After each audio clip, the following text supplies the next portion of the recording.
Chapter 2136. De Kuan shook his head. Brother Guang, you know my character and personality. I won't drink with you. I agreed to meet you today not to drink and chat. Ha. After drinking this wine, everything can be discussed. If you don't drink, there's no need to talk. Su Yin smiled and walked to the cart of wine. Just this bit of wine? Brother Kuan, do you have no money? Aren't you a little too stingy? There's no point in boasting, De Kuan said disdainfully. De Kuan said disdainfully. He had seen people with good alcohol tolerance, and they would definitely collapse after drinking 3 bottles of wine. The human body's tolerance for alcohol was limited, so De Kuan was full of confidence. He did not know that there was a kind of person in the world who could be completely immune to alcohol after training. Su Yin nonchalantly picked up a cup of wine and downed it without saying a word. Everyone's eyes were focused on Su Yin after he downed the cup of wine. Li Guang didn't expect Su Yin to agree to De Kuan's request so easily. This was an impossible task. Su Yin, you. Li Guang frowned. He wanted to stop Su Yin, but Su Yin shook his head and gestured for him to stop talking. Su Yin drank the first glass of wine and smiled at De Kuan. 76 Proof Heng Shui Lao Bai. Brother Kuan, you're good. You have some ability. You can even find this kind of wine. 76 Proof Heng Shui Lao Bai is rare even in Huaxia. The price is sky high. De Kuan was stunned. This guy actually knew how to taste wine. He didn't know what kind of wine these were, because he only asked his subordinates to find the strongest wine they could find. As long as it could drink people to death, he would find it all. As for what Lao Bai was, De Kuan had no idea. Following that, Su Yin picked up the second cup of rum. Just like the Heng Shui Lao Bai Gan he drank earlier. The smell was pungent enough, but he still didn't frown and drank it all in one gulp. Granada rum. Good wine. The wine made by pot distillation has a good taste. To be honest, this wine was a bit stronger than Old White of Heng Shui. The degree was even higher. This was something that most people would not be able to endure. This one is probably even more ferocious. Su Yin picked up another glass of wine and drank it like water. Golden ale. Tisk, it's strong. This is the nth time I've drunk this wine. I really miss it. It's said that there's a name for this wine in the United States called Screaming Purple Jesus. Drinking it will make you feel like you're about to die. It's really good. After Su Yin downed 3 glasses of wine, everyone was shocked. Was this guy even human? Li Guang also looked at Su Yin in disbelief. None of them could have guessed that when Su Yin went through the alcohol immunity training, he had suffered almost all the pain in the world. It was also at that time that he drank almost all the alcohol in the world, and the stronger the alcohol, the more he drank. De Kuan did not believe that a person could drink so much alcohol and still stand in front of him. He sneered and waited for Su Yin to fall to the ground. He did not believe that Su Yin could continue drinking. Drink. If he could continue drinking, then he would really admire him. Come, continue. Again. De Kuan widened his eyes. He wanted to see how Su Yin would drink himself to death. Su Yin could not be bothered with him. If he could not even handle this amount of alcohol, then he should not be able to survive. Oh, this is 65% Shifeng wine. Isn't it too soft? Su Yin smiled and finished the 4th glass in his hand. He believed that the old drunkards knew how strong the 65% Shifeng wine was. Most people would not be able to subdue him. However, compared to the golden ale that Su Yin drank just now, it was much softer. The golden ale was more than 90%.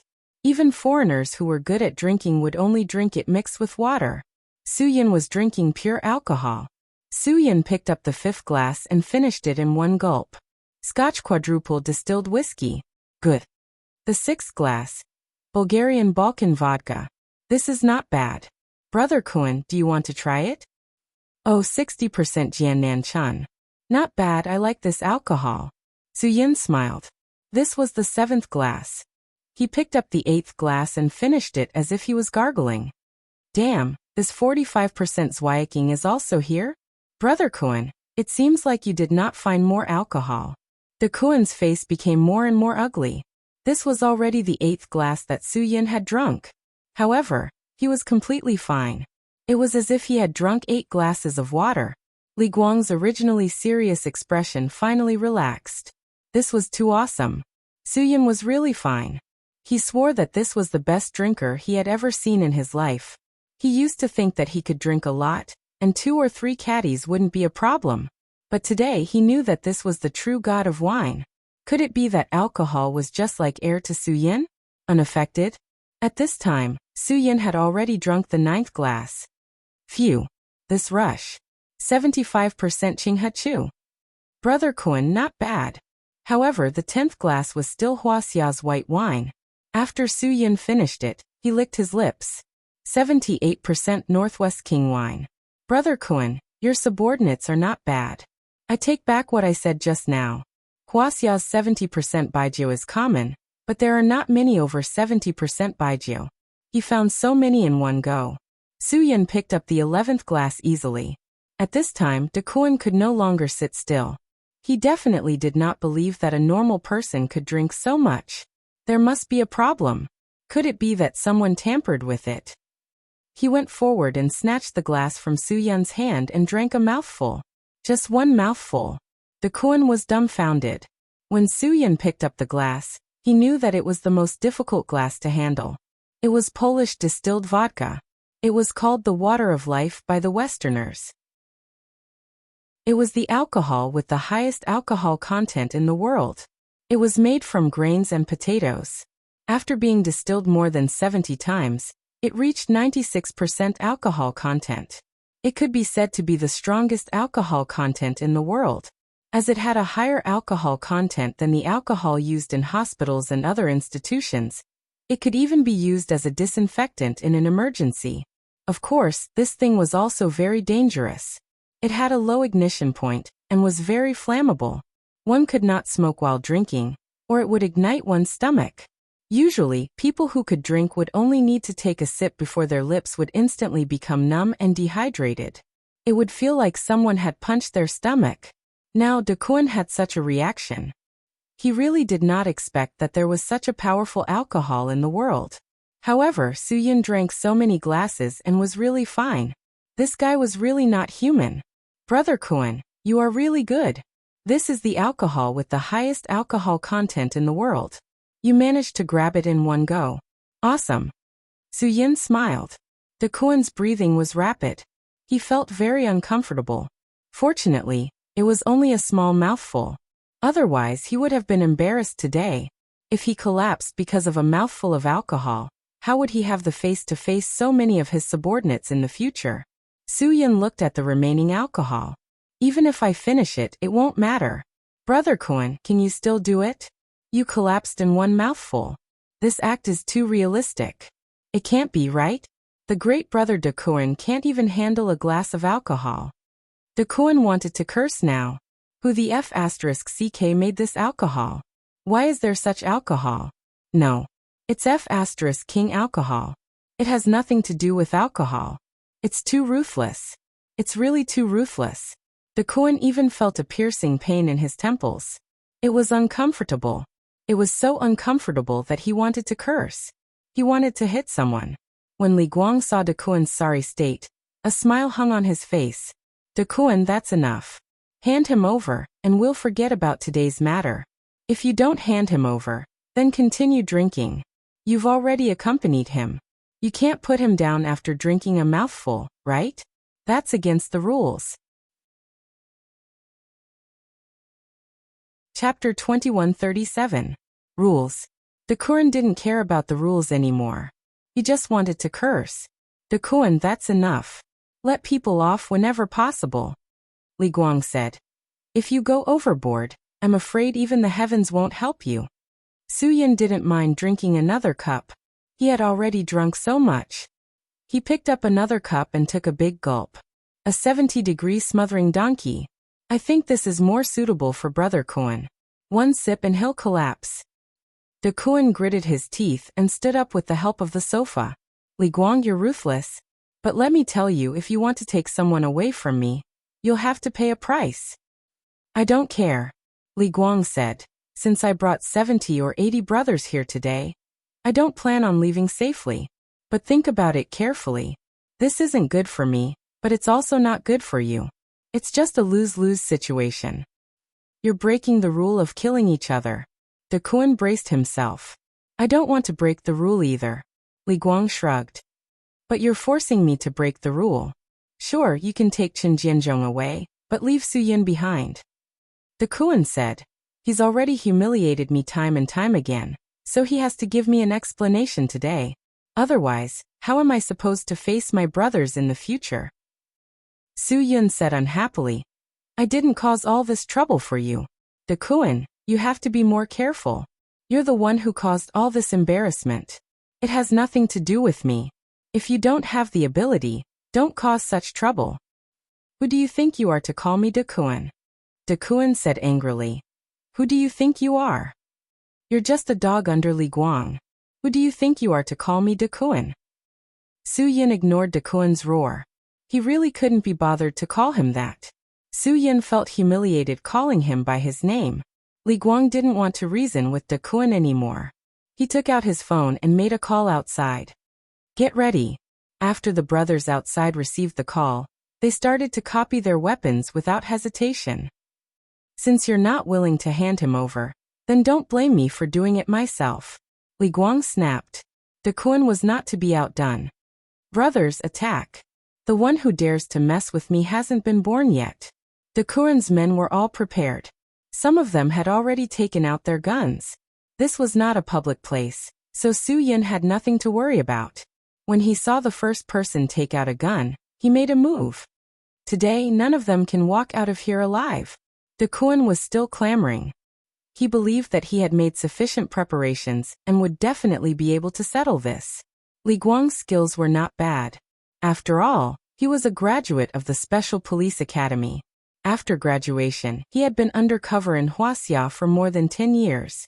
After that, he came to Hong Kong and Macau and worked undercover beside Wang Jingjin for another 5 years. Therefore, Li Guang was not unfamiliar with fighting between gangs.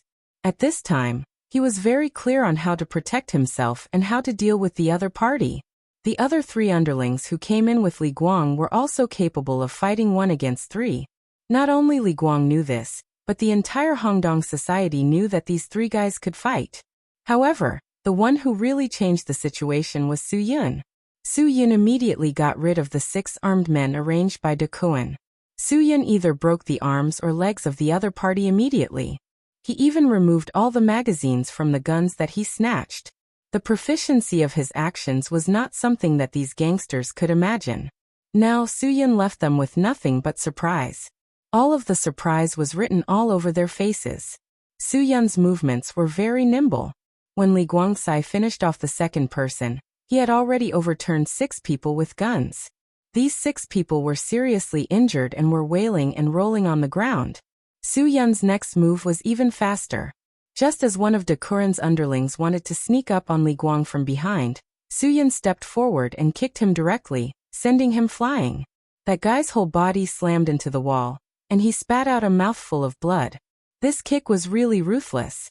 Su Yun really did not show any mercy. As long as he attacked, he would definitely let those guys die willingly. Soon nearly 30 of De Kuan's underlings were taken down. More than 20 people who rushed over from behind were not spared either. They were all taken down by Su Yun. Of course, Su Yun and the rest were also injured. Li Guang's shoulder was smashed with a baseball bat. One of his underlings' head was also smashed open with an ashtray. His whole face was covered in blood. However, this underling was really a tough guy. He clenched his teeth and did not make a sound. He still stood in front of them. There was another underling who was seriously injured. He did not know how his arm was broken. The white bone pierced through his skin. The pain was really unbearable. His whole face was pale as he sat on the ground, gasping for breath. When Su Yun threw the last underling out of the room, De Kuan's originally groggy head also woke up. He could not believe what had happened in front of his eyes. Su Yun actually took care of them so easily? At this time, the underlings who were guarding the door outside were also defeated. They returned in low spirits. The 70 to 80 underlings that Li Guang had arranged outside rushed in. More than 20 of Li Guang's underlings were injured. There were still more than 50 of them who were fighting a bloody battle. On the other hand, De Kuan's underlings still had more than 10. They could only run or get beaten up. They had no chance to fight back at all. The situation was already one-sided. There was no way Dakuin could continue to play with them. Dakuin, you still don't plan to hand him over? Do you really want me to take action against you? Li Guang said. After all, Dakuin was a reputable person in the underworld. He could bring people to beat up his underlings, but if he really did, it would be hard to say anything in front of Wang Jingjin. If it weren't for the special mission that Su Yin was currently carrying out, Li Guang would have directly crippled Dakuin. However, the problem he was facing now wasn't that simple. He couldn't let Wang Jingjin draw unnecessary attention to him. Therefore, even though Li Guang really wanted to kill Dakuin with a single slash, he still resisted the urge and did not make a move. Dakuin knew that he was completely defeated this time. The person he lost to was not Li Guang, but Su Yun.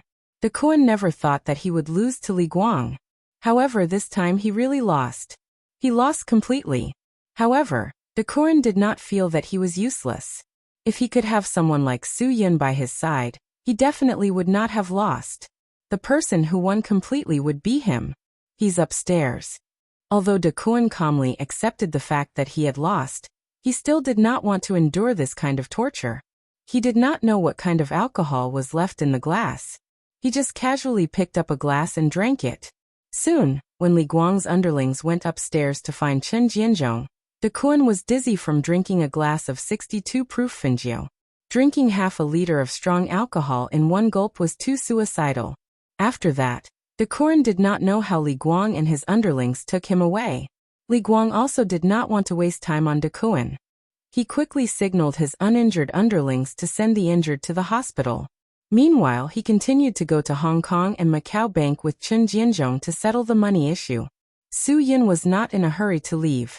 When he attacked Dakuin's closest underling, this guy was probably the one with the lightest injuries. However, he was now lying in the corner pretending to be dead. When Li Guang was about to call Su Yin to leave, Su Yin signaled him to wait. He still had something to ask that guy. While Li Guang was puzzled and confused, Su Yin walked to the guy who was pretending to be dead.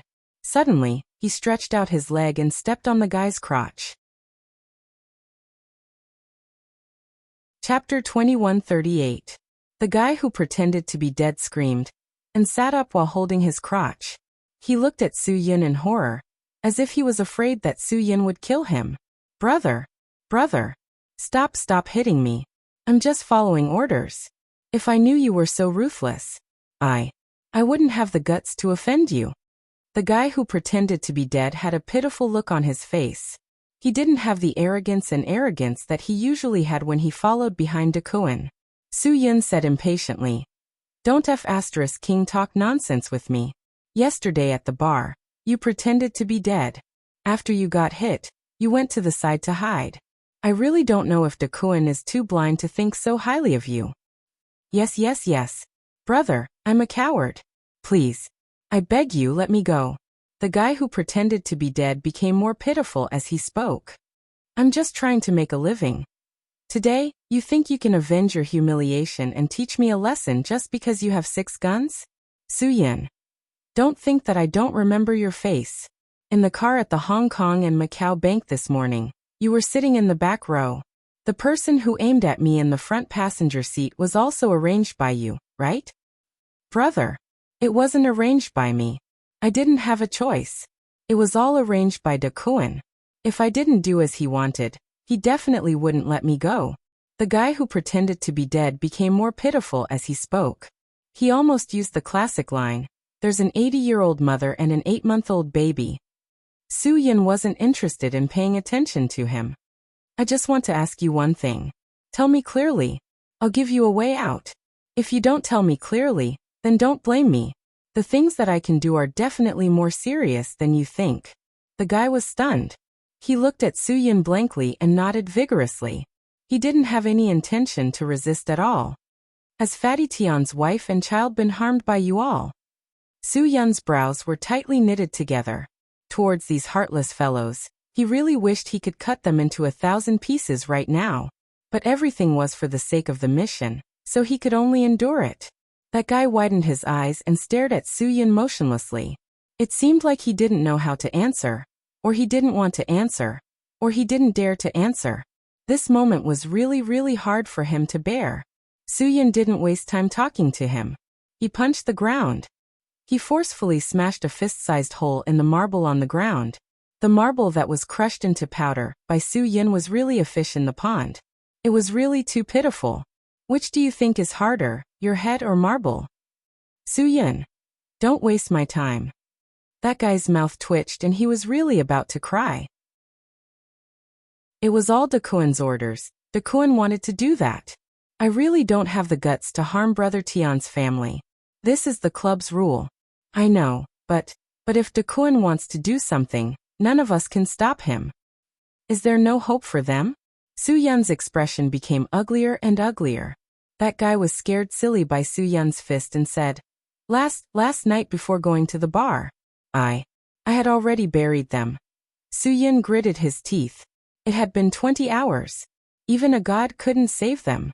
Li Guang, who was standing at the side, wanted to pick up a gun and shoot this guy on the spot. Although Fatty Huang had done many bad things, it had nothing to do with his family. Moreover, there were innocent children. Dakuin, that bastard, was really a beast. He actually did such a thing. He really couldn't tolerate it. Where did you bury them? Suyin was calmer than Li Guang at this time, because he knew that what had happened couldn't be changed. The dead couldn't be revived. No matter what he did, it was impossible to change this reality. 9 Dragon Mountain, northwest of the peak. The guy who pretended to be dead had said all that he needed to say. He looked at Suyin with a pleading face, hoping that Suyin would spare him. In the end, Suyin only gave him a light snort and gave him a slap. The guy who pretended to be dead only felt that his entire face was completely smashed. Before his teeth flew out, he had already fainted. This slap was very heavy, enough to break the guy's entire face into 7 or 8 pieces. However, this wasn't enough to redeem anything, nor was it enough to comfort Fatty Tian's wife and children. Suyin could only vent his emotions through this kind of catharsis. There's no hope. Li Guang closed his eyes tightly. He blamed himself. As a police officer, his self-blame was a kind of torture from the bottom of his heart. Although this matter had nothing to do with him and wasn't something he could control, he still felt extremely guilty. There was no other reason other than that he was a police officer. Suyin nodded. Brother Guang, find a few brothers to look for the body and inform Fatty Tian. Although the evidence was conclusive that Dakuin killed the people, what could they do? They couldn't do anything. They couldn't expose their identities because of something that had already happened. If they sent Dakuin to court, Wang Jingjin would definitely be angry. This was a matter of the society. This kind of matter could only be solved internally in the society. If they sent Dakuin to court because of this matter, Wang Jingjin would definitely be suspicious.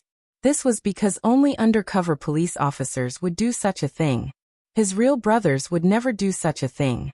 After Suyin and Li Guang left with heavy hearts, Li Guang's face didn't show any expression. He didn't know how to talk about this matter. After waking up, Fatty Tian almost cried and begged him to help him save his wife and children. But now there was no chance. Everything was too late. Li Guang didn't have that kind of heaven-defying ability to change reality.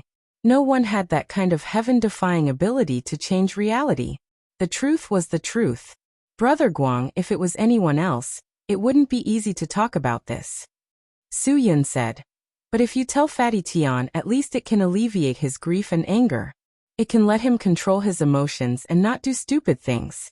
If he can't be controlled and really fights to the death with Dakuin, it won't do him any good. Li Guang nodded. He also knew this. The possibility of Fatty Tian being able to defeat Dakuin was almost zero, even if a miracle happened. He killed Dakuin. Wang Jingjin wouldn't forgive Fatty Tian's impulsiveness. So no matter what, once Fatty Tian couldn't control his emotions, he would definitely be in trouble. I'll try to let him control his emotions, Li Guang said. If he really can't control himself, even if I have to use force, I won't let him die. Suyin was relieved. This was their only way now. Other than that, there was no other way. There was no other way. Phew. Suyin looked up at the sky. In the hands of these lawless and evil people, How many innocent lives couldn't be comforted? As long as he could completely eliminate Wang Jingjin, everything would be completely settled. Yes, he had to remember his mission. He couldn't be distracted by other things. Sooner or later, he would personally destroy Dakuin and let him know that there were still laws in this world. Sooner or later, he would expose everything about Wang Jingjin and let the government give him a bullet to eat. He would completely clean up the chaos in Hong Kong and Macau. This city had 50 years of autonomy, but only 20 years had passed. There was still a long way to go for them to go. Su Yun took a deep breath and emphasized to himself 3 more times that he had to stay clear-headed. Stay awake. Stay awake. Being awake was his greatest weapon. Chapter 2139. Just as Li Guang had expected, Fatty Tian was stunned when he found out about this. After he came to his senses, Fatty Tian tore off the 4 tube on the back of his hand. He was going to take revenge now. Fatty, sit down and listen to me. Calm down. Li Guang tried his best to pacify Fatty Tian. Things have already happened. You can't start anew no matter what you do. What you need now is to calm down. Calm down. Do you understand? If your wife and child were killed by Dakuin, would you be able to calm down? There was nothing in Fatty Tian's eyes. There was only hatred and hatred left in his heart. Li Guang knew that Fatty Tian wouldn't accept it so easily. I understand you. I know you're feeling terrible now, but you can't do that. You have to endure. A real man knows when to yield and when to endure. Fatty Tian pushed away Li Guang's hands that were pressing down on his shoulders. I'll endure? Li Guang, ask yourself, how many people in the Hongdong society can endure more than me? How many people are more flexible than I, Fatty Tian? Li Guang really couldn't answer Fatty Tian's question. In the entire Hongdong society, the only person who could endure more than Fatty Tian was probably Li Guang himself. Moreover, what he endured wasn't these suffocating things. I, the one surnamed Tian, have already endured enough. But I can't tolerate what that bastard Dakuin did. He can do whatever he wants to me. I can tolerate him like a dog with its tail between its legs. Fatty Tian became more and more agitated. But he's too much. He killed my entire family. How can I tolerate that? Li Guang didn't feel good in his heart. Forcing Fatty Tian to endure at this time was indeed something that Fatty Tian couldn't accept. But if you go to Dakuin now, you won't be able to solve any problems. Li Guang said. You don't have as many people as him. You don't have as much power as him. What do you have to challenge him? Have you ever thought that since Dakuin dared to do such a thing, he's not afraid of you finding trouble with him? If anything happens to you, who will avenge your wife and child in the future? Fatty Tian clenched his fists. He wanted revenge, even if he had to die. Why don't you believe me? I don't have enough people. Can't you lend me some? I must kill Dakuin with my own hands. Take his head as a sacrifice to my wife and child. If you want to borrow people, I'll give you as many as you want, Li Guang said. But don't you know that Dakuin's monthly harvest is so good? If you kill him, how much money will boss lose? Do you think boss would care about the death of your wife or the loss of Dakuin's finances? Su Yan also tried to persuade him. Boss cares more about his economic benefits. If you kill Dakuin and cause him economic losses, he will definitely not forgive you. I don't care. As long as I can kill Dakuin. Even if boss wants me to die, I don't care. Fatty Tian said. His mind was filled with hatred. As long as I can kill Dakuin, even if boss wants me to die, I don't care. If you die, what's the point of taking revenge? Do you think your wife and children will be comforted if they know about this in the netherworld? Li Guang had no choice but to take action. He slapped Fatty Tian's fat face hard, hoping to wake him up. After being in a daze for a long time, Fatty Tian's face was filled with confusion and tears. Brother Guang, I really don't know what I should do. Brother Guang, I beg you to help me. I will definitely not let Dakuin live comfortably. Li Guang said, don't worry. Sooner or later, Dakuin will pay for everything he has done. I swear, I will definitely make Dakuin die a horrible death. I will definitely not let him have a good ending. Su Yun said indifferently. As long as the opportunity is right, I will bring De Kuren's head to you with just a word from Brother Guang. Fatty Tian looked at Su Yun and Li Guang gratefully. He had placed all his hopes on these two people. These two people were his last hope. Su Yun, I'm counting on you. Fatty Tian cried bitterly. As long as you can help me take revenge, I will do anything for you for the rest of my life. I, Fatty Tian, will be at your and Brother Guang's disposal in the future. Brother Tian, I will. Su Yun said. I have never gone back on my promises to others. I believe that Brother Guang is also someone who will not go back on his words. Fatty Tian nodded his head vigorously and frantically. Li Guang called the nurse over and gave Fatty Tian another injection. Li Guang said, if you want to be able to help earlier, then get the injection and be discharged earlier. I will listen to everything you say. Fatty Tian nodded. Don't worry about anything else. Leave everything to me. Once I find them corpses, I will definitely inform you immediately. Li Guang said, have a good rest first. We will not disturb your rest. After Su Yun and Li Guang left the hospital, their hearts were so heavy that it was difficult for them to accept it. I suddenly feel like drinking. Brother, your alcohol tolerance is so good. Accompany me for a drink or two. Li Guang said. Let's go to your place. I have good wine in the car. Su Yun nodded. Let's go. Li Guang instructed two of his men to buy some dishes to go with the wine, and then went to find them with the wine. He left with Su Yun first. When Su Yun returned to the apartment, he remembered that his key was still in Lillian's house. He knocked on the door to look for the key, but Lillian was not at home. After making a phone call, he found out that Su Yun's key was on the coffee table in her house. Su Yun could get the key under the floor mat and open the door to get it. Li Guang was very surprised. How could Su Yun's key be in Lillian's house? Did you sleep in Lillian's house yesterday? No, she wanted to thank me today for yesterday's matter, so she invited me for breakfast. That's why I came. Su Yun said. Brother Guang, don't think too much. You can't say this casually. Ha ha ha, I definitely won't say it casually. Li Guang said. Kid, you are good. Brother Guang, you and I both know that Lillian is actually a good girl. Don't ruin her reputation. Su Yun smiled and went back to his apartment with Li Guang. When the two entered the door, the first thing Li Guang saw was the girl's underwear floating on the balcony opposite the door. He was dumbfounded. He pointed and looked at Su Yun, as if he wanted Su Yun to give him an explanation. Su Yun really didn't know whether to laugh or cry.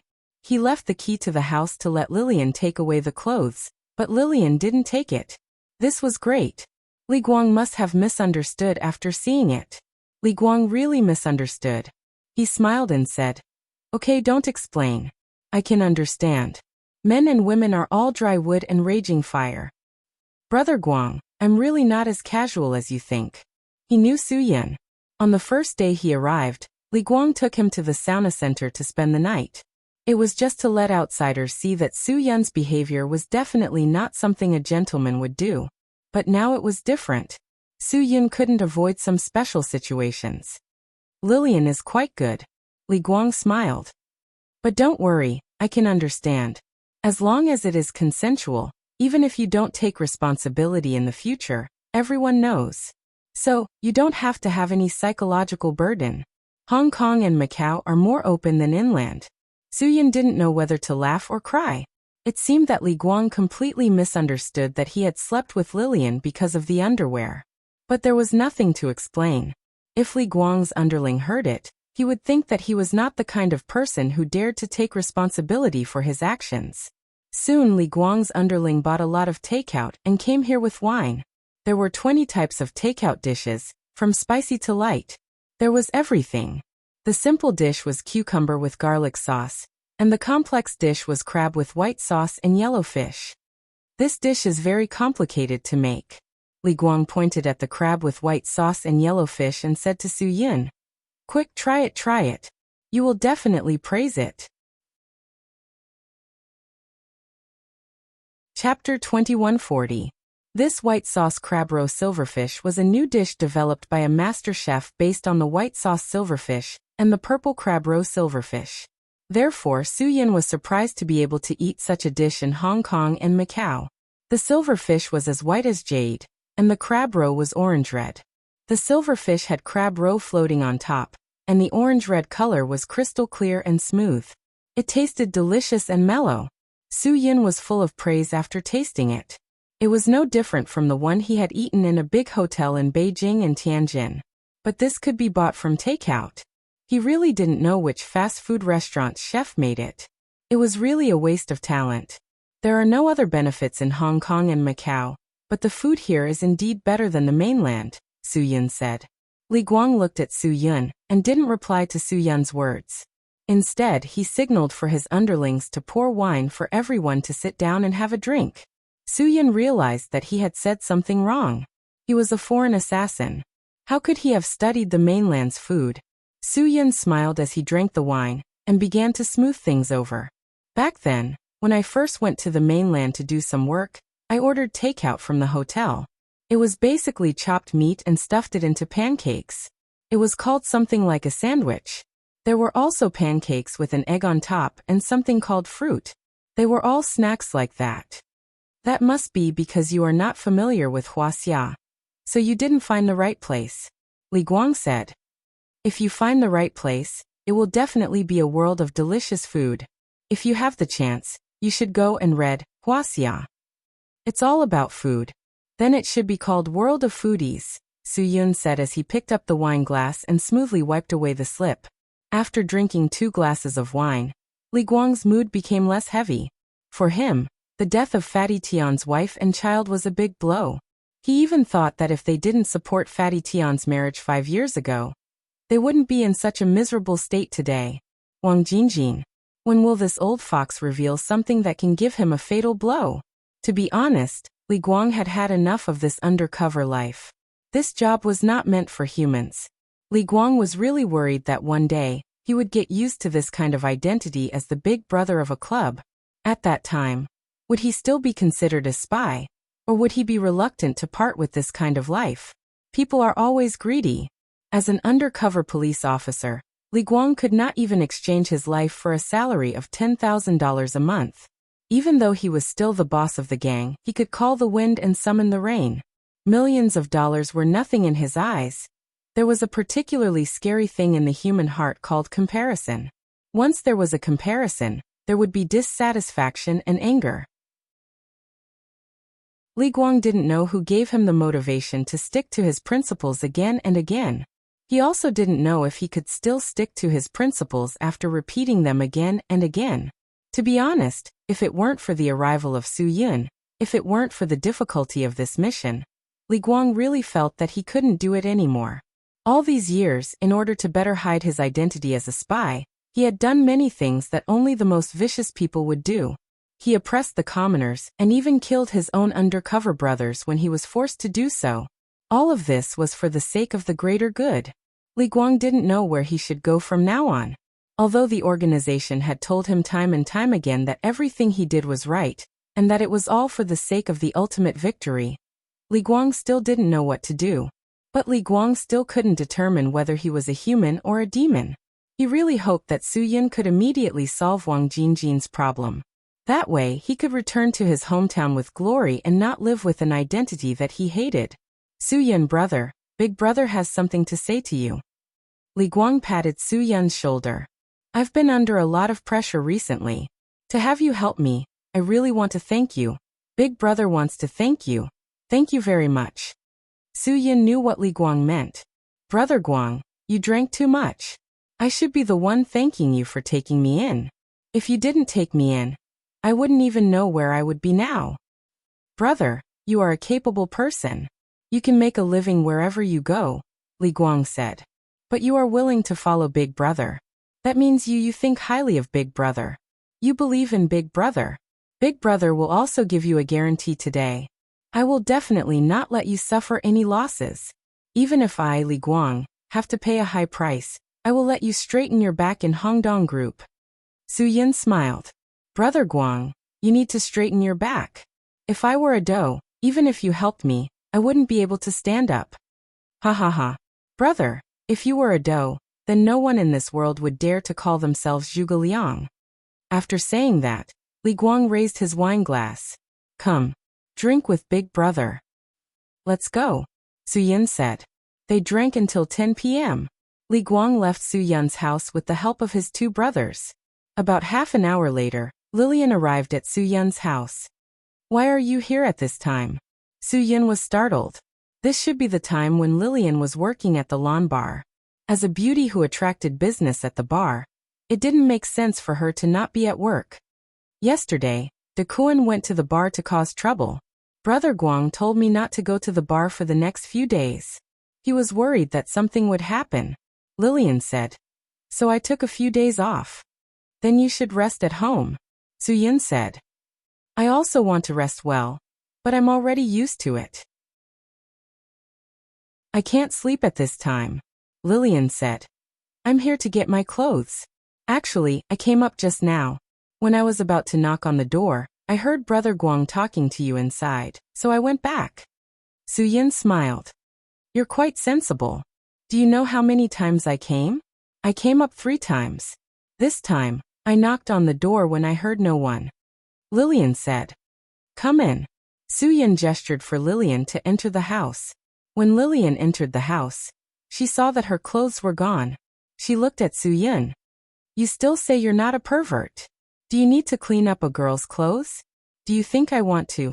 Su Yin. When I got home today, Brother Guang saw it and even misunderstood me. Of course, I had to put away your clothes before his brothers arrived. Otherwise, they would think that I did something to you. Lillian blushed. No way. Brother Guang saw it? Nonsense. Su Yin.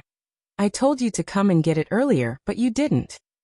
How would I know that Brother Guang would suddenly come here to drink? Lillian said. By the way, why did Brother Guang want to drink here today? After saying that, Lillian looked at the messy wine bottles in the room. There were so many. Why did you drink so much? Did something happen? Lillian frowned and said. It can't be because of what happened to me yesterday, right? No. Su Yin. De Kuan killed Fatty Tian's wife and son, and buried them alive. Lillian's mouth opened wide in shock. Wasn't this too terrifying? What exactly happened? Why did this happen? De Kuan was really inhumane. He could even do such a cruel thing. Brother Guang was right to not let you go to work for the time being. Su Yin. De Kuan, that bastard, is really inhumane. Why? Lillian said. They're all people from Hongdong society. Why did this happen? Su Yin sighed. Because De Kuan is a mad dog. Chapter 2141. Su Yin smiled helplessly. Not everyone who is in a gang will abide by the rules. Not everyone who is in a gang will be loyal. It's just like how not all businessmen pay attention to integrity. Not all police officers are good people. Lillian understood. Although they were all brothers in the same gang, there were also open struggles and hidden conflicts between them. These things were unavoidable, and they could not be more normal.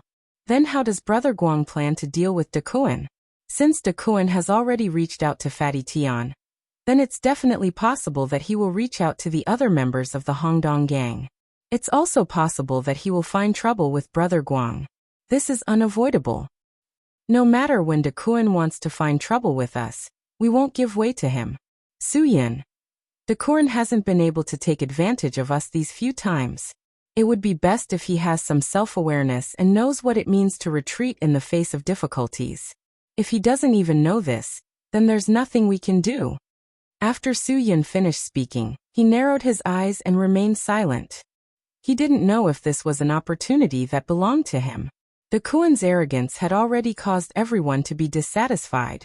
Su Yin guessed that even Wang Jingjin might be unhappy with De Kuan's unscrupulousness. If Wang Jingjin showed signs of this, Su Yin would be able to seize the opportunity to give De Kuan a fatal blow. As long as De Kuan was dealt with and Su Yin could be promoted through solving De Kuan's problem, that would be the most beneficial result for Su Yin. Not only could he show his strength, but he could also gain Wang Jingjin's trust. However, this kind of opportunity was definitely not many. Su Yin was also very clear about the risks. If he misjudged Wang Jingjin's mentality, Or if Wang Jingjin couldn't leave his trust in Dakuan, then Su Yin would be shooting himself in the foot. Su Yin thought for a long time, but he couldn't come to a conclusion now. Now that things had come to this, he could only take one step at a time. In the face of such a situation, the only thing Su Yin could do was to endure and wait. In such a short period of time, Su Yin had tasted the torment of this kind of endurance. Now he really admired Li Guang, the kind of admiration that rose from his heart. For Li Guang to be able to be a spy for so many years, not to mention whether his personal ability was good or not, just the strength of his heart was something that ordinary people couldn't achieve. This type of person was born to be a spy. Everyone had their own talents, and it was the same in any industry. Among the police, some were good at deductions, some were good at arresting, some were good at strategizing, some were good at commanding, and some were good at being undercover. "What are you thinking about?" Lillian said a few words to Su Yin. Seeing that Su Yin did not respond, she asked. Su Yin came to his senses and shook his head. "It's nothing. I just feel that the Hong Kong and Macau circle is not as easy as I thought." "Of course," Lillian said. The Hongdong Society's stall is too big. Every region has its own person in charge. Although these people all listen to Wang Jingjin, everyone's heart is selfish. They all have their own selfish desires and greed. This was an unavoidable problem. After all, these people came out to do this for the sake of profit. Profit was their biggest motivation. Su Yin nodded. "Yes. This is a problem of human nature. So you don't need to think so much. Just be yourself. I believe you can do it," Lillian said. "Because you are like Brother Guang, a person with principles. The boss of the Hongdong Society likes people with principles like you the most. As for Dakuan, it's because he is ruthless enough and can work hard enough that he can get more harvests. However, he definitely won't be liked." Su Yin thought so too. Dakuan's personality was too eye-catching. Moreover, he liked to be in the limelight. He liked to flaunt his prowess to the whole world when he did something. How could Wang Jingjin like such a person? He wouldn't like such a person. Such a person would only bring him endless trouble. Moreover, once Dakuan's name became the most popular person among the new generation of Hong Kong and Macau gangsters, who would know about Wang Jingjin? One had to know that when Wang Jingjin's gang members were still gangsters, they joined the Hongdong Society because of Wang Jingjin's name, and became members of the Hongdong Society. And now, those unorganized and undisciplined gangsters on the streets talked about Dakuan the most. Without exception, they all wanted to be like Dakuan, because Dakuan was arrogant and impressive enough. Therefore, Dakuan was the template for too many young people. However, these young people who regarded Dakuan as their idol didn't know that Dakuan had never been in the limelight when he was their age and situation. He was a very quiet person. He knew that people who were quiet could live longer. For example, when Dakuan first joined the Hongdong Society, he was just a lackey. Every time he fought, he would never walk in front. He would use his own way to avoid danger. When the situation was stable, he would come out to attack people. Therefore, he wouldn't get hurt every time. Many people thought that he could fight, so no one hurt him. However, that wasn't the case. Dakuan wasn't the kind of person who could fight. He could hide and hide. When Dakuan truly became Wang Jingjin's trusted aide, it was also because of a large-scale battle. At that time, the Hongdong Society and the Eastern Star Society were on par with each other. After a large-scale conflict, the two sides fought fiercely. At that time, Dakuan realized that things were too dangerous and there was no chance of winning. Therefore, before the situation became one-sided, he pretended to be injured and withdrew from the battle. However, in the end, the two sides really fought to the last person. The last person standing was Chun Ba, the best fighter in the Eastern Star Society. Chun Ba had already been stabbed several times at that time, but he was the only one standing. The fact that he was still standing represented the Eastern Star Society's victory. In the future, the Eastern Star Society would always be able to ride on the Hongdong Society's head and pea. At that moment, Dakuan made his move. He wasn't injured, so his movements were agile. In addition, his sudden sneak attack didn't give Chun Ba a chance to react at all. Chun Ba was killed in an instant. Chunba didn't even know who had set him up when he died. Dakuan became famous in one battle, establishing the foundation for the Hongdong Society to suppress the Eastern Star Society in Hong Kong and Macau. Then as things developed step by step, the Eastern Star Society was suppressed by the Hongdong Society until they could no longer rise. Because of this incident, many people said that Dakuan was the god of war. It was also at that time that Wang Jingjin promoted Dakuan to the big brother and gave him his own territory and sphere of influence. As time passed day by day, Dakuan liked the feeling of being a big brother day by day. He liked the feeling of everyone bowing to him when they saw him. He began to show his arrogance crazily. The more arrogant Dakuan was, the less people dared to provoke him. After all, in the eyes of too many people, he was a ruthless person who could kill the #1 fighter of the Eastern Star Society, Chen Ba. In this way, Dakuan became a person who influenced the underage and young gangsters in Hong Kong and Macau. In the eyes of those young people, he was definitely a mythical existence. They absolutely couldn't disturb or provoke him. This was Dakuan's story. However, no one could give a reasonable answer to what kind of person he was. Dakuan also never thought about his world and what his future would be like. It was Hong Kong and Macau that made Dakuan, and it was also the Hongdong Society that made Dakuan. When Dakuan enjoyed this kind of arrogance addiction, he wasn't far away from his unlucky days. This was a conclusion. This was also the reason why Wang Jingjin wouldn't be so arrogant even if he could cover the sky with one hand in Hong Kong and Macau. Chapter 2142. After the storm caused by Chen Jianzhong's death, Dakuan had indeed calmed down. This time, he had suffered a great loss. So many of his brothers had been sent to the hospital. He really did not have the capital to be arrogant anymore. However, Li Guang was the same. After this incident, he had more or less suffered a lot of losses. More than 20 of his brothers were seriously injured and sent to the hospital. The news of both sides quickly spread. Many of the big brothers in the Hongdong Society had a lot of opinions about Dakuan's actions. There was no doubt that this matter was Dakuan's fault. Moreover, Fatty Tian's family was harmed, so the blame was also pointed at Dakuan. Dakuan dared to attack the family of his own people. This was an unforgivable thing for the big brothers in the society.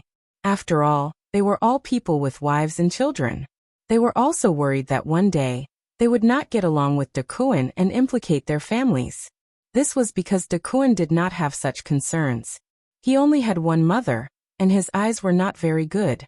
Dakuan was not the kind of person who was filial. He only spent money to hire a girl to help him take care of his mother.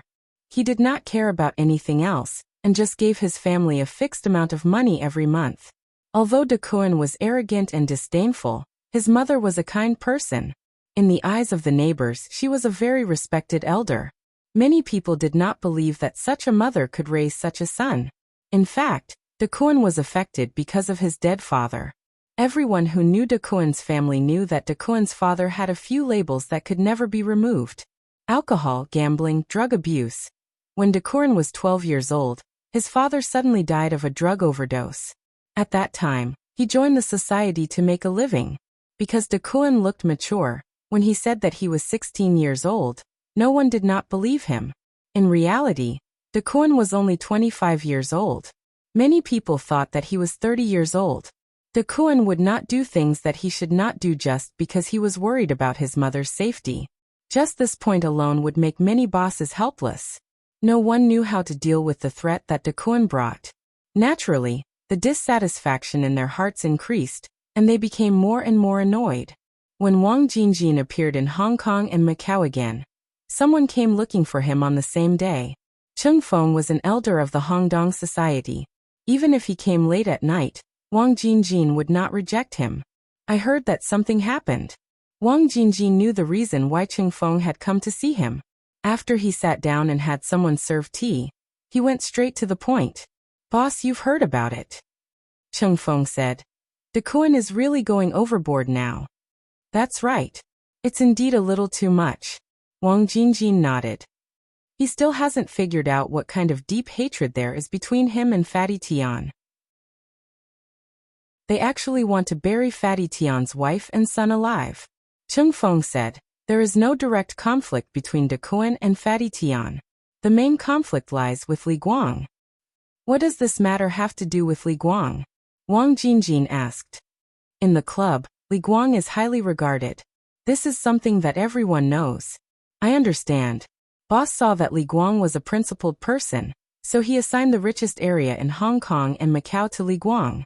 It's because Li Guang is trustworthy, Cheng Feng said. That's why Dakuan is jealous. Wang Jingjin lit up a cigar. What's there to be jealous of Dakuan? His territory is also a very good place. In short, it's many times better than Fatty Tian. Otherwise, how could he have such a good harvest in front of me? Cheng Feng said. Boss, he doesn't think so. Dakuan has always thought that the good harvest is because he's capable and ruthless enough. This is something that has to be said. Even if it's the same territory, if Dakuan manages it, the harvest will definitely be higher than if it's given to anyone else. That's right, Wang Jingjin said, because Dakuan doesn't care about the consequences. Boss, since you know that too, then you should know even more clearly what Dakuan wants to do. Cheng Feng said. Dakuan doesn't just want these things. He also wants a bigger territory. He wants Li Guang's territory. Wang Jingjin frowned. That has nothing to do with Fatty Tian, right? It's a pity that Fatty Tian is unlucky because Fatty Tian supports Li Guang in many things. Cheng Feng said, many times, Li Guang has helped Fatty Tian unconditionally when it comes to things that Fatty Tian can't handle. That's why he has always been very close to Li Guang. Dakuan made a move on Fatty Tian to make an example out of him, and let Li Guang see if Dakuan dares to touch him. Wang Jingjin nodded. Then what's the situation of the conflict between Dakuan and Li Guang? This matter is even more complicated. Cheng Feng said. But I brought him here. Let him explain it to you. All right. Wang Jingjin said. Cheng Feng turned around and gestured for his subordinates to bring Chen Jianzhong over. Ever since Chen Jianzhong was involved in this matter, he had lost a lot of weight. Every day, he was on tenterhooks, worried that Dakuan would take revenge. Because of this matter, Chen Jianzhong hid in other places. However, he didn't expect that he would be caught by Cheng Feng instead of being harassed by Dakuan. Speak, Cheng Feng said. I promised you that I would only ask you to explain the situation. I definitely won't do anything else to you. Chen Jianzhong nodded carefully and told Wang Jingjin the whole story. He didn't return the money that he received, and some other things were instructed by Dakuan. However, he didn't leave a single cent of the money that he should return. Wang Jingjin understood that the reason why Li Guang's harvest was so much less this time was all because of this fellow. Only by doing this would Dakuan be able to surpass Li Guang's harvest for the first time. Only then would he be able to pay more attention to his Dakuan, and not leave all the good things to Li Guang. Wang Jingjin smiled. Dakuan, this fellow was really scheming. He could even arrange such a thing. All of this was planned and premeditated. That was why this matter was blown out of proportion. Guang knows about this now, right? Wang Jingjin asked. Cheng Feng nodded. Guang isn't a fool. He naturally knows Dakuan's arrangements. That's why they had a conflict at the clubhouse 2 days ago. That conflict caused Dakuan to suffer heavy losses. It has calmed down a lot now, but there are still many big brothers who are worried that since Dakuan can do such a thing to Fatty Tian, it's inevitable that he will do the same to them in the future. Wang Jingjin's attention was completely focused on the first half of the sentence. Why did Dakuan suffer such heavy losses in the conflict between Guang and Dakuan? If I remember correctly, Dakuan should be the one with the most subordinates among all of you, right? That's right, Cheng Feng said. None of us dare to believe that Dakuan would actually lose so badly, but this is the truth. I've asked around. The reason why Guang could win so easily was all because of that underling called Su Yun. At that time, Dakuan's people even prepared guns, but they couldn't do anything to Su Yun. Wang Jingjin frowned. He had an impression of Su Yun. During the first regular meeting, he fought back against Dakuan as an underling. How could Wang Jingjin not study such a person with such a character? Cheng Feng said, that kid is a talent. No wonder Guang treats him like his own brother. Yes, he is indeed a talent, Wang Jingjin said. Actually, even if you didn't come looking for me today, I would have called you. Alright, I know about this matter. Sorry for making you come all the way here. Boss, this is all part of my job. Cheng Feng said. There are some things that you still need to understand in your heart. You understand what I mean?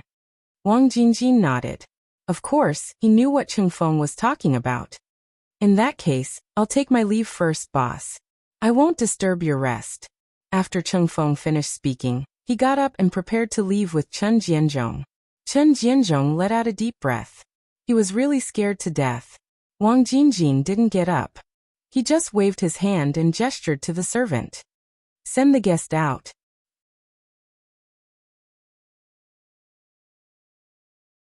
Chapter 2143. Wang Jingjin sat in the room filled with cigars and pondered for a long time. His mind was filled with De Kuan. De Kuan was definitely a very important chess piece for Wang Jingjin. With a mad dog like De Kuan in the Hongdong society, who dared to bite anyone, it had a considerable impact on the other societies outside. Although Wang Jingjin could basically cover the sky with one hand in Hong Kong and Macau, it was impossible for him to get rid of all the other societies. If that was the case, the entire police force in Hong Kong and Macau would point their spears at Wang Jingjin. Therefore, Wang Jingjin also needed the other societies in Hong Kong and Macau to help him divert the police's attention. However, this needed to be controlled. He couldn't let these societies have no influence, but he also couldn't let these societies have the courage to challenge him. This was what Wang Jingjin needed now. This was also the reason why Wang Jingjin needed De Kuan. De Kuan could very well control this situation, so even if De Kuan did things that made him feel disgusted, he would choose to turn a blind eye. Even if it was too much, Wang Jingjin could consider the actual situation and give De Kuan a certain amount of understanding. However, Wang Jingjin seemed to have indulged De Kuan a little too much these years. De Kuan became more and more indifferent. There were even many times when De Kuan chose to ignore his words. This was definitely something that Wang Jingjin couldn't tolerate. As time passed, De Kuan became even more severe. Just like the previous regular meeting, De Kuan actually took out a pistol in front of him. This was something that had never happened in the entire Hongdong society. However, De Kuan had the best harvest among all the bosses this time, but his territory wasn't the best. He could be so arrogant because Wang Jingjin gave him face.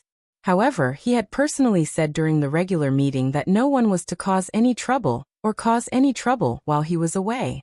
However, De Kuan didn't care about this at all.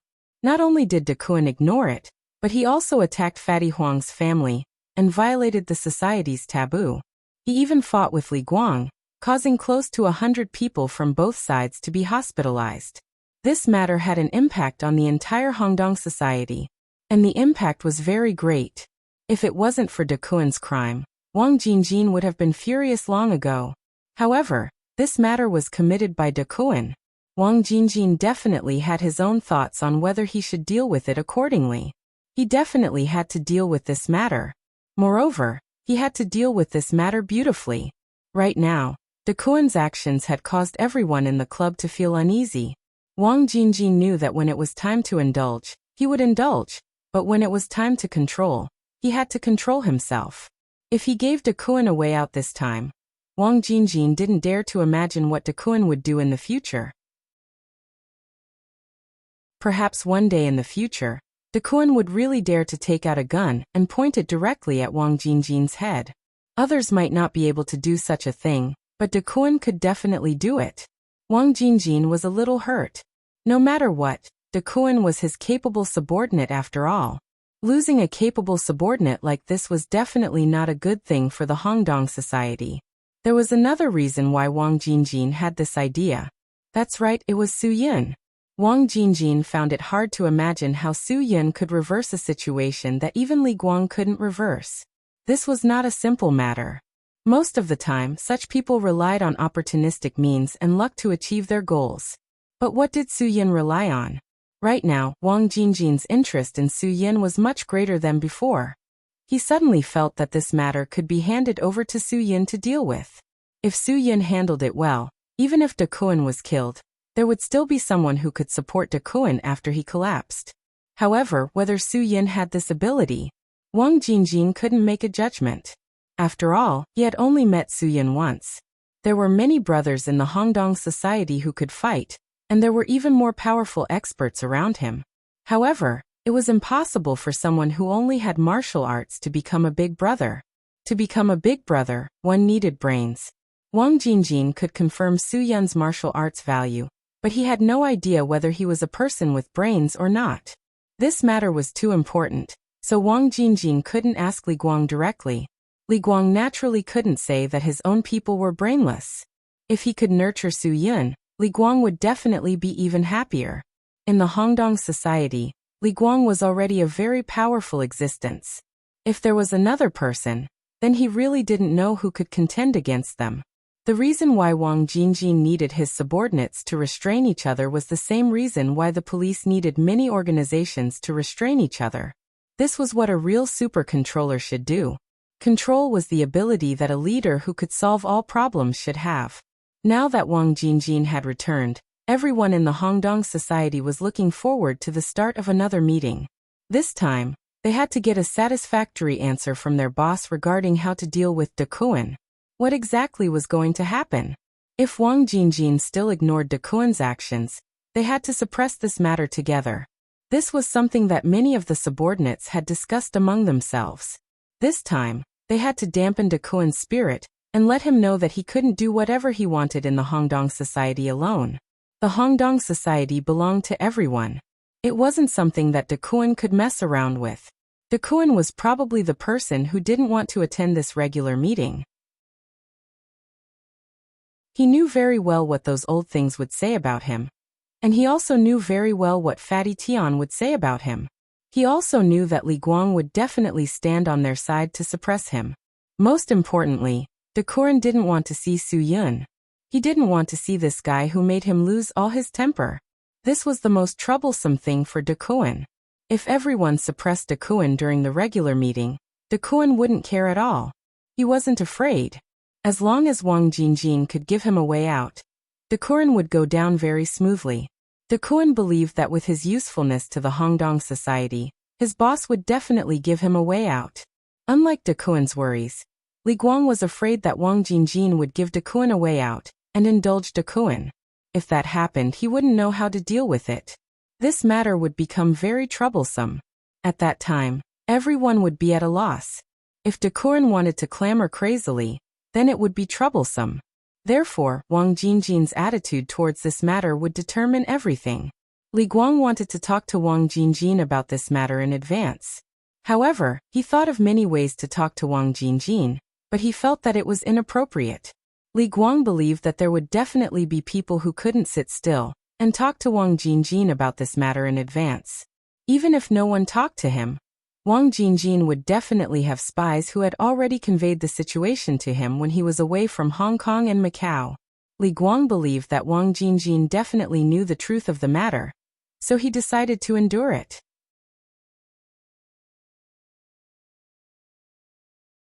Chapter 2144. The development of the matter had far exceeded Li Guang's expectations. The first thing Wang Jingjin did after returning to Hong Kong and Macau was to hold an impromptu regular meeting. The content of the regular meeting this time was not about money or territory. This matter was related to the stability and harmony of the entire Hongdong society. It was related to the issue of Wang Jingjin's control over the entire Hongdong society. Also, there was something that everyone was well aware of. It was the problem of what De Kuan had done in the past few days. This might be the most important thing today. Many people came to listen to the handling of this matter. De Kuan was different from the past. In the past, he would arrive earlier for every regular meeting. Today, De Kuan arrived at the scene almost at the last minute. At this time, many of the big brothers sitting there were discussing something. After seeing De Kuan, they changed the topic or stopped chatting altogether. Fatty Tian sat next to Li Guang. This was arranged by Li Guang. He had to control Fatty Tian's emotions at all times. Fatty Tian was still injured. After seeing De Kuan, the first thing he wanted to do was to slam the table and stand up. However, Su Yun pressed his shoulders from behind. Li Guang also looked at him and signaled him to calm down. He had already emphasized many times. He told Fatty Tian that he had to calm down in order to get a fairer result. If he lost control now, De Kuan might take the opportunity to do something that could turn the situation around. Before the matter was settled, no one dared to guarantee anything. Even Li Guang was worried that there would be an accident. Although De Kuan did not seem to have the capital to be as arrogant as before, he was still very high profile. He looked around unhappily. Weren't you all chatting happily just now? What's wrong? Did I, De Kuan, affect everyone's mood? Or is it because someone is talking bad about me behind my back? No one responded to De Kuan's words. De Kuan was asking for trouble. Now he was really going to become a public enemy. When the appointed time arrived, Wang Jingjin also appeared in front of everyone. In the past, he would come to the meeting with a smiling face. This time, his style was different from the past. There was no smile on his face as he silently walked over from afar. Based on the current atmosphere, the atmosphere of today's regular meeting would definitely not be much more relaxed. However, everyone was already prepared. They were here today to watch this show. Boss, you just came back. You should rest at home for 2 days. Why did you call us here in such a hurry? De Kuan tried to use his humorous tone to liven up the atmosphere. But today, everyone could tell that De Kuan was the one with the most guilty conscience. Usually, the first thing De Kuan did when he arrived at the meeting was to pick a fight with Li Guang. However, it was different today. He didn't even look Li Guang in the eye when he arrived. As for why he felt guilty, it was needless to say. Before De Kuan did these things, he had never thought that there would be today's consequences. He thought that he would handle the matter beautifully and cleanly, leaving Fatty Tian with nothing to say. Fatty Tian would slander him the moment he opened his mouth. Li Guang couldn't say a word. As long as Chen Jianzhong's money wasn't taken back by Li Guang wouldn't be able to stand up straight in front of Wang Jingjin.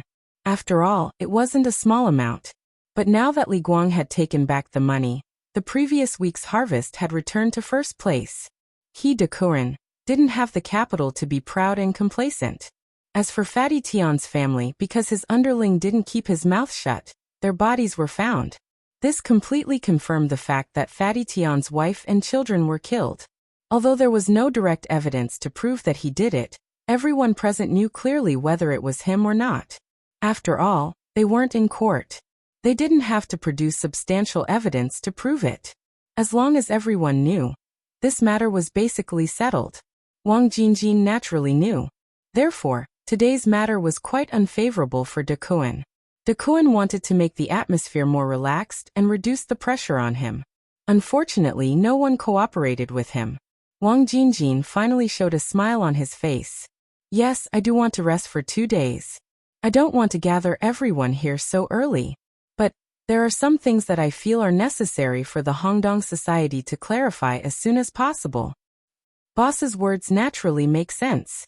De Kuan laughed. Come. Everyone sit. Sit. It's time for the meeting. Everyone's eyes were focused on Wang Jingjin. They wanted to hear what Wang Jingjin had to say. Today, everyone present has their own thoughts. I don't need to say more about this. Wang Jingjin smiled. What I want to say is, do you think there are any barriers between the brothers of Hongdongshi? If there are, say it out loud today. After Wang Jingjin finished speaking, he lit a cigar. Amidst the smoke, everyone looked at each other. Those who had conflicts with each other looked at each other. I've always been a very democratic person. Everyone knows this. Wang Jingjin smiled. We're all family. There's nothing that can't be said. Fatty Tian suddenly said, Boss, I have something to say. The atmosphere at the scene suddenly became very quiet, because everyone even deliberately held their breaths. Everyone knew that things would soon enter a tense state. This was really not a small matter between Fatty Tian and De Kuan. Speak. Wang Jingjin nodded. He was actually very surprised by Fatty Tian's calmness today. Li Guang had obviously played a role in pacifying him to be able to endure until now. That's right, this really wasn't an easy task. De Kuan killed my wife and child. I need boss to make a decision on this matter. Fatty Tian gritted his teeth. If it wasn't for Li Guang holding him back, he wouldn't have waited for the club to deal with it. Wang Jingjin narrowed his eyes. Fatty Tian, you can't talk nonsense. I know that your wife and child were killed, but you can't blame it on me. De Kuan said. I did make a joke, but a joke is still a joke. Don't you think so? Fatty Tian didn't even look at De Kuan. His gaze was fixed on Wang Jingjin. He wanted to hear if the club could give him a fair and just explanation. If even Wang Jingjin couldn't give him a fair and just answer, he would go all out today. That's right, Fatty Tian had secretly brought a gun in today. If Wang Jingjin still wanted to speak for De Kuan on this matter, then he would kill De Kuan on the spot. That way, he would be done once and for all. He wouldn't have to think about so many troublesome things anymore. Even if he had to bet his life, Fatty Tian would avenge his wife and child. De Kuan, I also think that you should give me an explanation. Wang Jingjin finally opened his mouth. You know best whether you've done anything wrong or not. Of course, there are so many big brothers here, and none of them are blind people. It all depends on what you want to do. De Kuan thought that Wang Jingjin would smooth things over a little, but Wang Jingjin suddenly pointed the spearhead of the question at him. He really didn't know how to deal with it at that moment. Fatty Tian finally had a place to vent the anger in his heart. He glared at De Kuan. De Kuan, you know very well that boss can't tolerate people who lie the most. Chung Feng also said calmly. I also think that you need to tell the truth. This way, not only will you give boss an explanation, but you will also give everyone an explanation. De Kuan glanced at Chung Feng and thought, who do you think you are? Aren't you just relying on the fact that you are a little older? If it weren't for him, De Kuan, working so hard to earn money for the club, I'm afraid that Wang Jingjin wouldn't have kept you useless people, right? De Kuan, say something. Li Guang also urged. We are all waiting to hear what you should say and what you shouldn't say. De Kuan looked around. It seemed that everyone staring at him was using their gazes to force him to speak. They were all forcing him to admit this matter. But why must he, De Kuan, admit it? No. Of course he didn't need to admit it.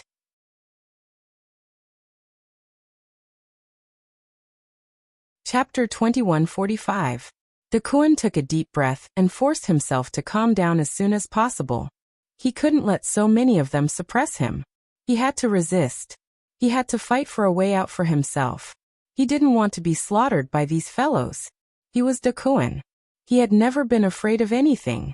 He had done so many bad things in his life, but none of them could make him cry. Boss, I really have to explain this matter. De Kuan said, that's right. Fatty Tian's family was harmed. Everyone's mood is very heavy. I can understand this.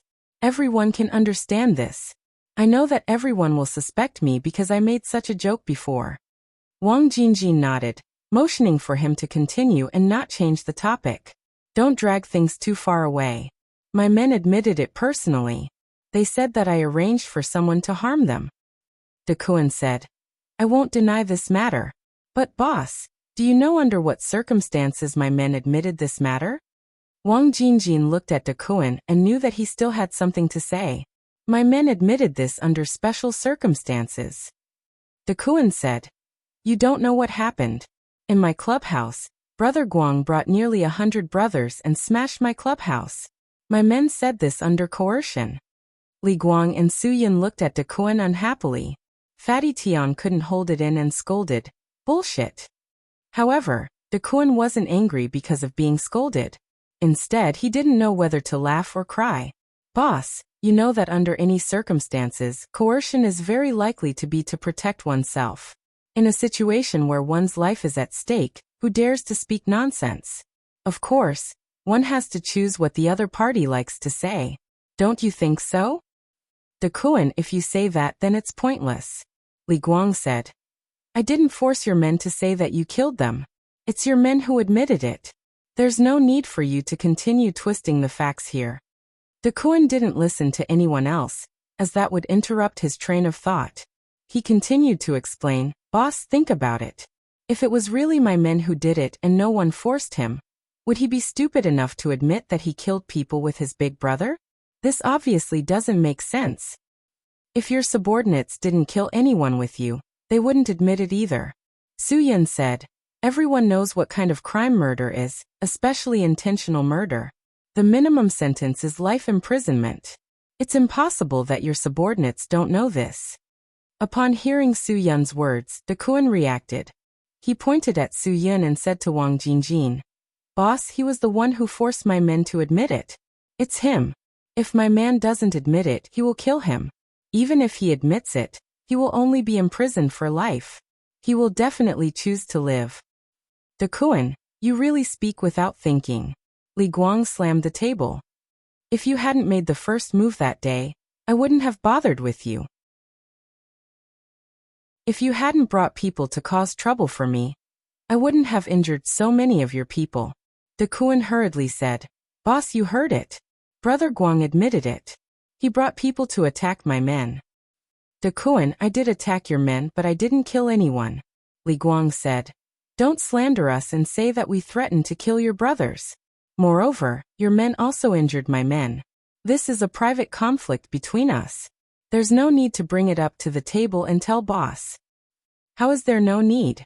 "Of course there's a need," De Kuan said. "This matter is quite necessary. This matter is related to my subordinates admitting that we killed people. Boss, I think this is a trap. A well-designed trap waiting for me to fall into it." "So you're saying that I killed people and framed you?" Li Guang said coldly. At this time, Fatty Huang was so angry that he almost took out his gun. De Kuan shrugged his shoulders. "I didn't say that. Brother Guang, you said it yourself." "Aya, why didn't I think of this? Big brother sitting here, don't you think it's possible?" No one interacted with De Kuan. De Kuan turned around in boredom. "Alright, since everyone believes that I, De Kuan, am not a human, then I, De Kuan, am not a human. However, we told boss about this matter because we wanted him to make a judgment. Boss is an understanding person. He sees things more clearly than all of you. Am I right?" When it came to praising boss, there was no harm in saying more and no benefit in saying less. De Kuan knew this better than anyone else. Wang Jingjin smoked the cigar in his hand. The more people spoke and the noisier they were, the more he couldn't calm down and make his own judgment. "Boss, you really have to see through everything," De Kuan said. "I really won't do this. I'm a person who abides by the rules. If you abide by the rules, no one in the entire Hongdong society will not." Fatty Tian was also angry. He said to Wang Jingjin, "Boss, I must get a result today. I, Fatty Tian, don't have much credit for the society, but I have worked hard. If I can't get a satisfactory answer, I will definitely not agree." De Kuan looked at Fatty Tian impatiently. "Fatty Tian, what kind of person do you think you are? You actually dare to threaten boss?" Fatty Tian said, "Don't try to slander me. Who is the one who doesn't take boss's words seriously? Everyone present knows in their hearts. If I, Fatty Tian, have done anything that destroys the harmony of the society, I, Fatty Tian, will be struck by lightning. Do you, De Kuan, dare to say it?" De Kuan steeled his heart. "Why wouldn't I dare to say it? Who says I don't dare to say it? Of course I dare. Then wait for the heavens to strike you to death," Fatty Tian said with a glare. "You cursing me to death is also destroying the harmony of the society. Do you know?" De Kuan said, "Don't think so highly of yourself. Fatty Tian, you aren't a good person either. You are just a fellow who forgets righteousness for profit. If not for Li Guang's power, you wouldn't have tried to curry favor with him." Fatty Tian took a deep breath. "De Kuan, if you have the guts, be a man who answers questions directly. Don't always change the topic. Why wouldn't I dare to face it? I'm facing this problem now. You said that I killed someone, but you found witnesses and evidence. Then I admit defeat." De Kuan said, "A sentence forced out of my subordinate's mouth is meaningless." Wang Jingjin didn't want to hear them continue arguing. "That's enough." The moment he spoke, De Kuan and Fatty Tian shut up. Fatty Tian was waiting for Wang Jingjin's words. As long as Wang Jingjin said something good about De Kuan, he would immediately prepare to shoot De Kuan to death. "Boss, I'm sorry. People who are wronged will always feel uncomfortable." De Kuan didn't feel embarrassed at all. Wang Jingjin looked at De Kuan and said word by word, "De Kuan, the heavens are watching what people do. If something is done, it won't be erased. If it isn't done, it won't be added." "Boss, what do you mean?" De Kuan said. "Are you saying that you are sure that I killed him?" "Of course," Fatty Huang said. "Do Do you think boss will let someone like you off? Fatty Huang. Wang Jingjin turned his head and said, if it was De Kuan who did it, I will definitely give you justice. But now, I just came back and there are still some things that I don't understand. Can you give me some time to understand? Fatty Huang was stunned. He wanted to kill De Kuan right now.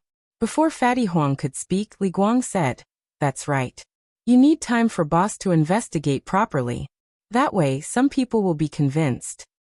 I'm not afraid of a crooked shadow, De Kuan said. I'm not afraid of investigation. Fatty Huang still didn't speak. Wang Jingjin asked again. Can you give me some time? Under Li Guang's reminder, Fatty Huang came back to his senses. If he didn't nod, he would shoot De Kuan to death now. If it wasn't for the fact that he didn't want to be discovered for breaking the rules, he could only hold back. In the end, Fatty Huang nodded. After all, Wang Jingjin was the boss.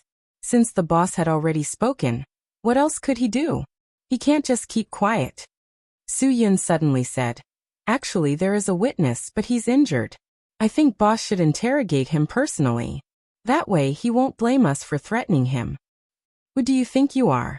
Do you have the right to call me boss? You have no right to speak here. Shut up. De Kuan's disgust for Su Yun had reached the point of deep hatred.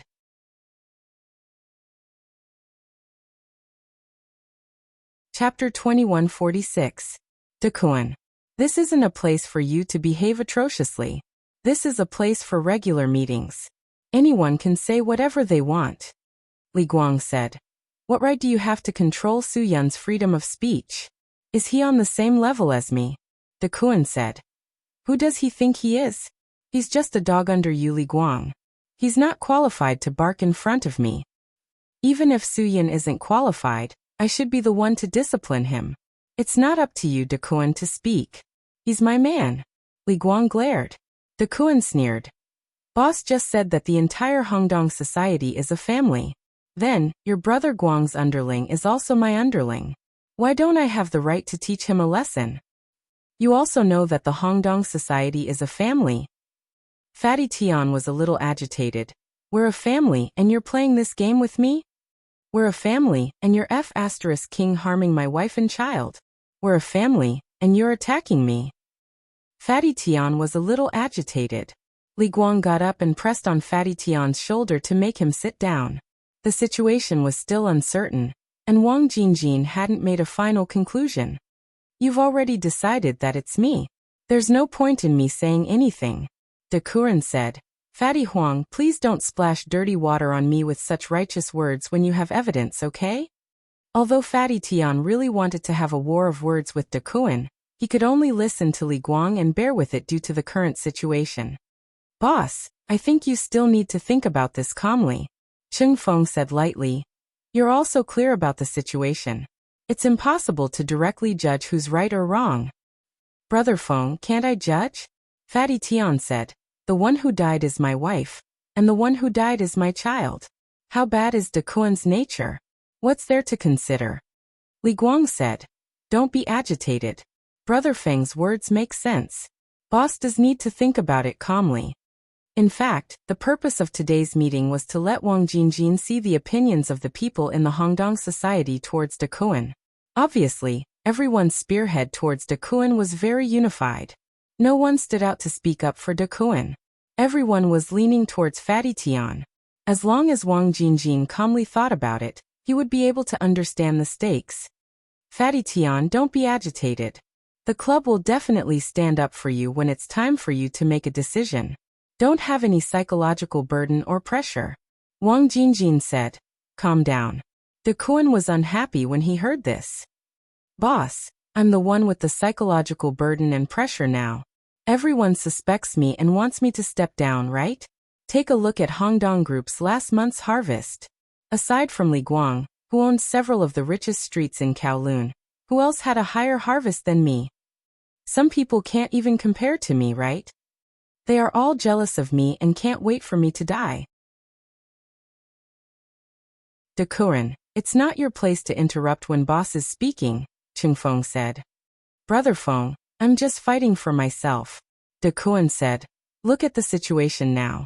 Someone from Fatty Tian's family died. Everyone is sad and helping him. Brother Guang even took this opportunity to squeeze me. Isn't it because my harvest is higher than his? He doesn't like me. Dakuan, don't talk nonsense here. Li Guang stared and said, let me tell you, everyone knows what the situation is now.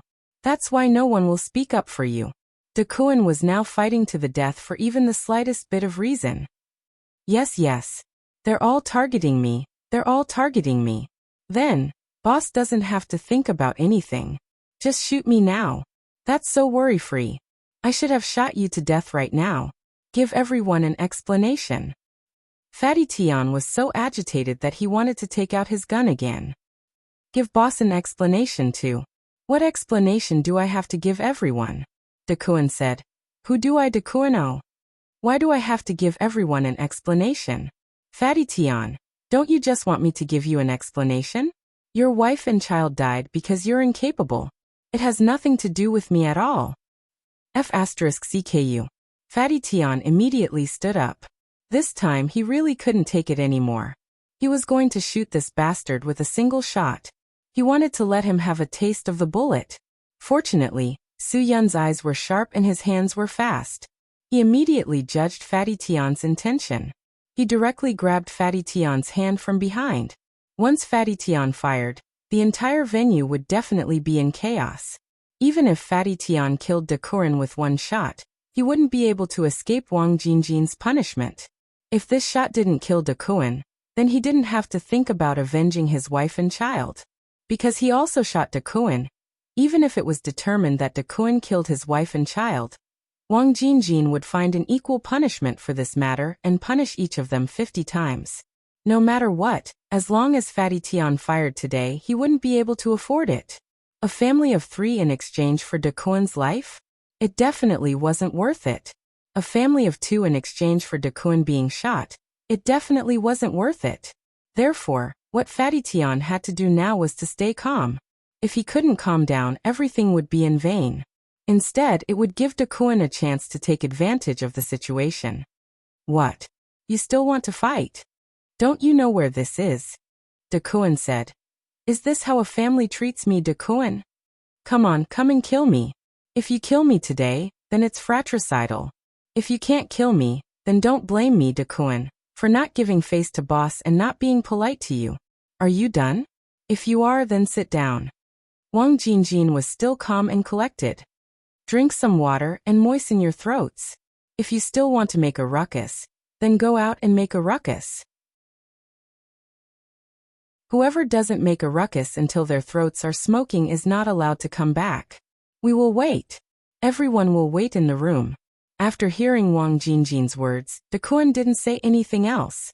He was in the wrong, so it would definitely be beneficial for him if he didn't say anything now. If you're done, then don't affect everyone's minds anymore. Wang Jingjin said. Everyone has just had their morning tea. It should be quiet now. We didn't come here for the 2 of you to fight, right? Fatty Tian, you should say something too. I'm here for boss to give me justice. I can't tolerate the torture of my wife and child. Fatty Tian said agitatedly. Buried alive. Big brother, he buried my wife and child alive. How can I accept this calmly? Wang Jingjin nodded. I know, I can understand. No one can accept this, but didn't I promise you that I will give you an explanation? Yes. Fatty Tian was speechless. Dakuan. Wang Jingjin said. You know best whether you did it or not. I will investigate. Boss, you can investigate as you wish. Dakuan said. Although he said it confidently, only he knew that he was guilty. I'm not afraid. What nonsense are those words? A righteous man is not afraid of a crooked shadow, Wang Jingjin said. Dakuan gave a thumbs up. Yes, boss. That's what I meant. A righteous man is not afraid of a crooked shadow. That's it. I, Dakuan, am not afraid of an investigation. Stop bragging. Fatty Tian said. Let me tell you, Dakuan. I believe that boss will give me justice. When the time comes, I want to see how you can explain it. If boss can find out that I did it, there will be evidence of it. I, Dakuan, will kneel in front of you and let you cut me into pieces. Dakuan said, I'll say it like this, okay? Are you satisfied now? Fatty Tian clenched his teeth. I'll wait. I'll wait for that day. When that day comes, I'll cut you into pieces with my own hands. I'll let you have a taste of what it's like to live a life worse than death. Boss, look at how ruthless he is. Is he a family? Dakuin said. If Fatty Tian really cuts me, boss, I won't be able to help you collect debts in the future. I don't have any regrets, but I won't be able to work for you. That's my only regret. Wang Jingjin smiled faintly. All right, since the matter has been clarified and everyone has met, you can go back now.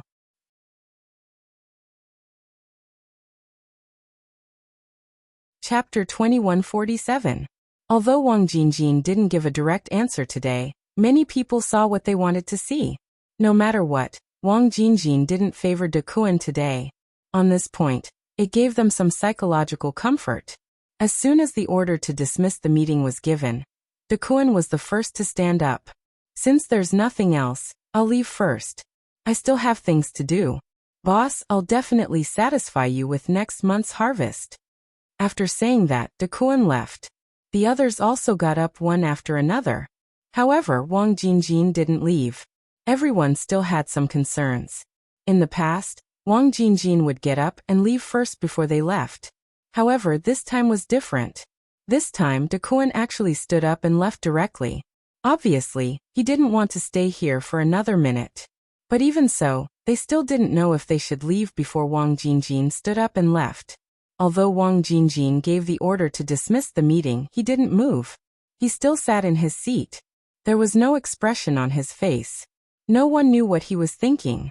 Go, all of you go. I still want to sit. Wang Jingjin said. I'm really tired these few days outside. I don't want to move. All of you go. With Wang Jingjin's words, everyone got up and left one after another. Dakuin, who walked out of the regular meeting room, strode out of the clubhouse. As soon as he stepped out of the clubhouse, he vented his anger on the trash can at the door. He kicked the trash can so hard that it deformed. The security guard at the door of the clubhouse knew what kind of person Dakuin was, so he didn't dare to say anything. He could only let him vent his anger on the trash can. F***ck. Dakuin cursed angrily in his heart. A group of dogs, they actually wanted to use this opportunity to mess with him. They all wanted to see how he, Dakuin, would be unlucky in front of their boss. Good. No one hoped that he would be safe, especially when Wang Jingjin spoke. Every old bastard present pricked up their ears, waiting to hear their boss give him a death sentence.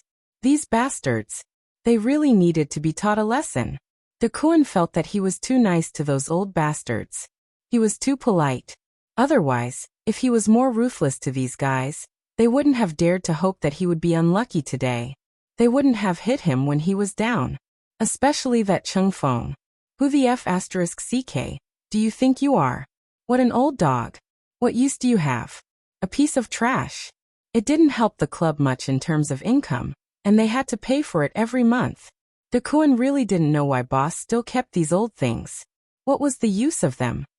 Did they really think that with their status in Jianghu, it would still be useful for them to speak up now?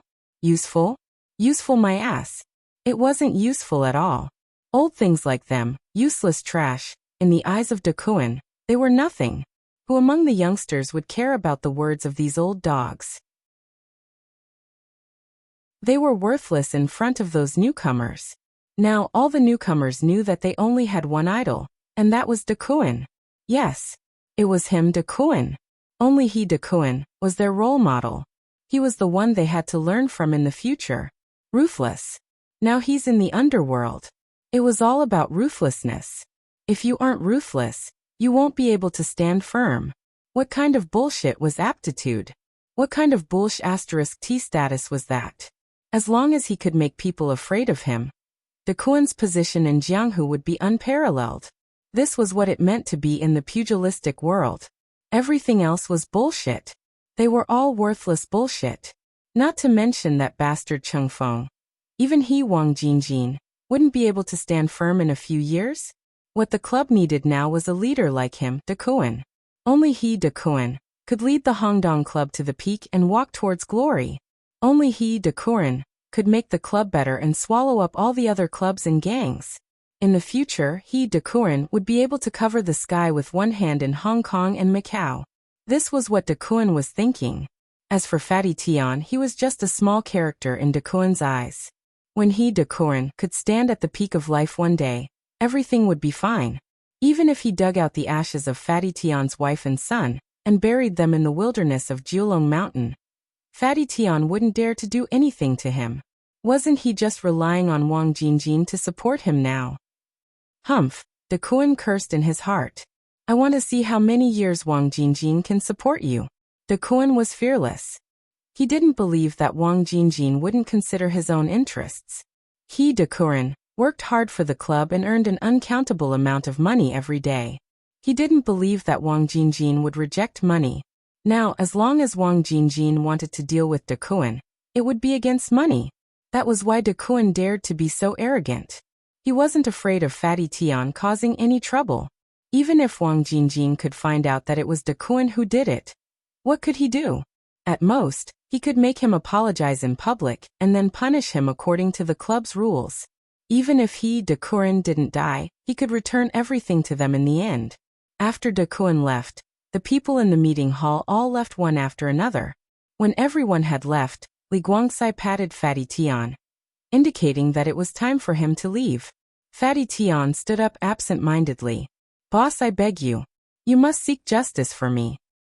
I will. Wang Jingjin said. I'm a principled person. You can rest assured about that. Boss, then we'll leave first. Li Guang prepared to leave with Fatty Tian. Wang Jingjin raised his hand. Guang, you stay for a while. Me, Li Guang said. Then he looked at Su Yun and said to Su Yun, you take Brother Tian out and wait for me. Yes. After Su Yun finished speaking, he left with Fatty Tian. Now only Li Guang and Wang Jingjin were left in the meeting room. Wang Jingjin slowly extinguished his cigar and looked at Li Guang, but he didn't say anything. Li Guang said tentatively, Boss, if you have any orders, just say it. I'll do it for you right away. If it's because of money, that's already been resolved. I've taken back the money in Chen Jianzhong's hands. You can rest assured about that. Wang Jingjin smiled. I'm relieved that you're in charge of the money. I asked you to stay here because I want to talk to you about other things. It's about Dakuin. Li Guang quickly understood what Wang Jingjin meant. If it's about Dakuin, boss, there are many things that I don't know if I should say. I know your concerns. You're not the kind of person who likes to gossip behind people's backs. Wang Jingjin said, you'd rather have a falling out with Dakuin in front of others than say something you shouldn't say behind Dakuin's back in front of me. Li Guang didn't deny it. He did mean that. But today, I still want you to talk to me, Wang Jingjin said. Or at least help me analyze Dakuin's problem. If it's about the matter of Fatty Tian's wife and son, I can say with certainty that it's Dakuin's doing, Li Guang said. But there's no deep hatred between Dakuin and Fatty Tian. To put it bluntly, Dakuin is targeting me. Wang Jingjin nodded. Fatty Tian is closer to me in the club. I'll help him deal with some things, and he'll help me with some things. Li Guang shook his head helplessly. It's because of this that Dakuin attacked Fatty Tian's family. It's nothing more than a show of strength. You know this very well. Wang Jingjin said. Now that there's no one else, I can talk to you openly. This is indeed the case. I also know very well that this matter must be done by Dakuin. It can only be done by Dakuin. Li Guang was stunned. Boss, since you're sure that Dakuin did it, then you really should give us an explanation. After all, everyone. You know what I mean. Are you also wondering if I won't give our brothers an explanation because Dakuin's harvest is very good? Wang Jingjin said. You're also wondering if I'll turn a blind eye to what Dakuin does because of money, right?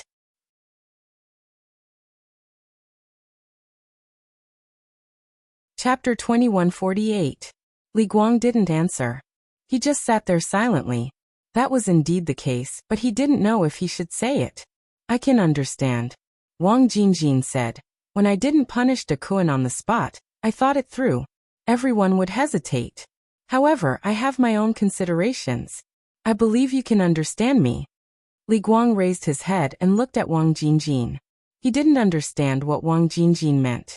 Why could he understand him? Speaking of which, Li Guang really couldn't understand Wang Jinjin's actions. After all, De Kuan really went overboard this time. I'm afraid no one in the Hongdong society knows De Kuan better than you, right? Wang Jinjin said again. Li Guang didn't deny this. Indeed, no one knew De Kuan better than him. He nodded. De Kuan has always treated me as a stumbling block in his career. Of course, I know him well. He. There's only one reason why he treats you as a stumbling block. Wang Jinjin said. You can't possibly not understand this, right? Ambition. Li Guang said. I still can't see through De Kuan's ambition. How big and how greedy it is. His ambition is like a black hole with no end. Wang Jinjin agreed with Li Guang. It's not just you. Even I can't see through his ambition. It's indeed a black hole that can never be seen through. Boss, what do you mean? Li Guang frowned and looked at Wang Jinjin. Could it be that Wang Jinjin couldn't tolerate De Kuan's ambition? What De Kuan was doing now really exceeded that tolerance level. Wang Jinjin nodded. What I mean is what you think. Li Guang took a deep breath. Wang Jinjin's words were always like this, making it hard for you to guess what he was thinking. Wang Jinjin's shrewdness was too deep, and Li Guang could only take a gamble when faced with such a situation. Boss, if De Kuan really dares to set his ambition on you one day, I'll definitely be the first to destroy him, Li Guang said. Although De Kuan is bold enough, he should know who gave him what he has today. Wang Jinjin said. De Kuan's ambition has already exceeded the scope of your imagination. Today we can see that from what he has shown.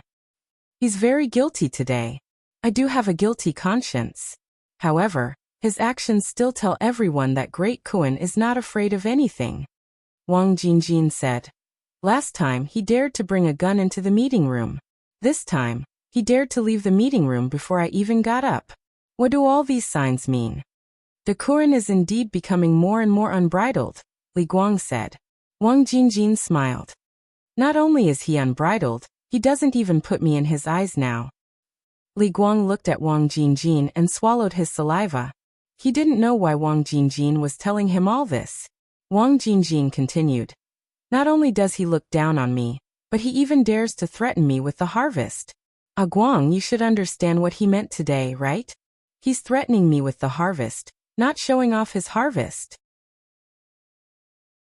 Yes, De Kuan had indeed gone overboard today. He clearly wanted to use the harvest as his capital. However, Wang Jinjin didn't hear that. De Kuan was threatening Wang Jinjin. He was warning Wang Jinjin that if he dared to touch De Kuan, he might not be able to get De Kuan's harvest in the future. He doesn't even think about it. Is it really just because of his own ability that he was able to get the money so smoothly? Is it really just because he's ruthless enough that he can get everything done? Wang Jinjin said. No, of course not. It's because of the Hongdong society. No matter how ruthless De Kuan is, he still has to use the Hongdong society's name to do things. Li Guang nodded. Yes, De Kuan really thinks too highly of himself. It's more than just important. Wang Jinjin said. From what he said today, I can hear his disdain for Cheng Feng and the elders of the Hongdong society. I know very well what De Kuan is thinking, Li Guang said. He feels that many elders are just freeloaders. That's right. However, he didn't think that the entire Hongdong society was built by me and the elders. Otherwise, how could De Kuan have such a good foundation and be able to live so well after just a few years? Wang Jinjin said. Li Guang realized that the most important thing today was that Wang Jinjin was angry. He could no longer tolerate De Kuan's bad habits. Since De Kuan is so arrogant and doesn't care about the elders, when the day comes when his wings are strong enough. Wang Jinjin took a deep breath. He will definitely not care about me, his boss. No matter how arrogant De Kuan is, he won't dare, Li Guang said. After all, he was promoted by boss. If he doesn't even understand this bit of kindness, then what's the point of being loyal? Wang Jinjin nodded. Li Guang's words hit the nail on the head. Speaking of loyalty, which one of you thinks De Kuan is loyal? Li Guang was startled. De Kuan was able to get to where he was today not because he was loyal, but because he was ruthless. Regardless of whether it was outsiders or his own people, he wouldn't let anyone who dared to go against him. There seemed to be no such thing as loyalty in his world. He could change his underlings at any time. As long as someone didn't do a good job and harmed his interests, he wouldn't care about loyalty. Dakuin was the kind of person who held supremacy. As long as Dakuin was around, others would have to bow down to him. Dakuin wanted this kind of feeling and walked this kind of path. Boss, what do you need me to do for you? Li Guang asked. If he wanted to deal with Dakuin, then he definitely wouldn't have any objections. He could start a war with Dakuin at any time. Wang Jingjin said. I heard that Fatty Tian is going to hold a funeral tomorrow to send off his wife and son. Many of the big brothers and little brothers in the club have heard the news. They will attend the funeral tomorrow and mourn for him. Li Guang nodded. Yes. Fatty Tian decided to hold a big funeral. Only then can he feel more comfortable and comfort the souls of his wife and son in heaven. Wang Jingjin said. After Fatty Tian made this decision, I believe that many of the main members of the society received an invitation from Dakuin. Dakuin's invitation? Li Guang was stunned.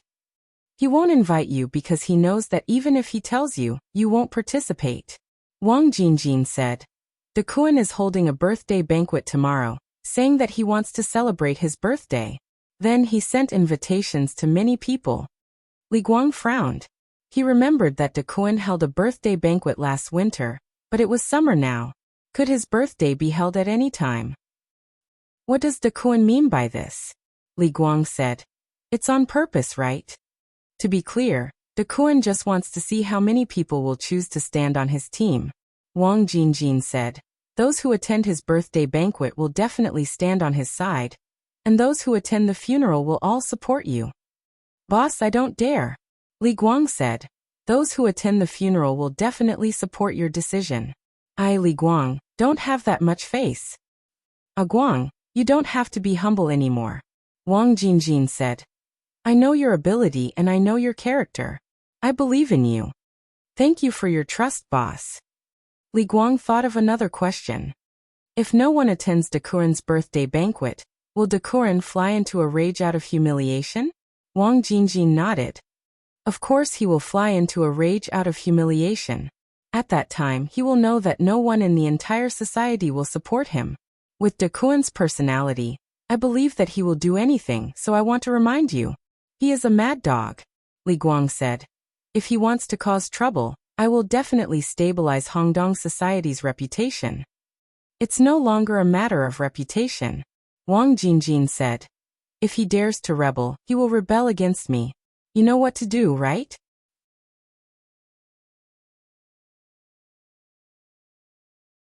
Chapter 2149. Li Guang didn't expect Wang Jingjin to make such a decision. It was completely out of his expectations. He didn't believe that Wang Jingjin really didn't care about his own interests. Of course, Wang Jingjin cared, but he cared more about whether his position would be shaken. He cared more about whether his future would be affected. I want to let Dakurin know that even without him, Hongdong society is still the biggest society in Hong Kong and Macau. Wang Jingjin said. He's not indispensable. Even if Hongdong society loses someone, it can still continue to operate. He's not as important as he thinks. Hongdong society would still operate without anyone. This sentence was both for Dakuin and Li Guang. Wang Jingjin was such a person. When it was time to be ruthless, he would do things ruthlessly. Your brother has been in Hong Kong and Macau for a few days. How is he adapting? Wang Jingjin said. I heard that last time at Dakurin's place, it was all because of him. Otherwise, it's hard to say who would win between you and Dakuin. Li Guang didn't deny this fact. No, if it wasn't for Su Yin that day, I would definitely have lost.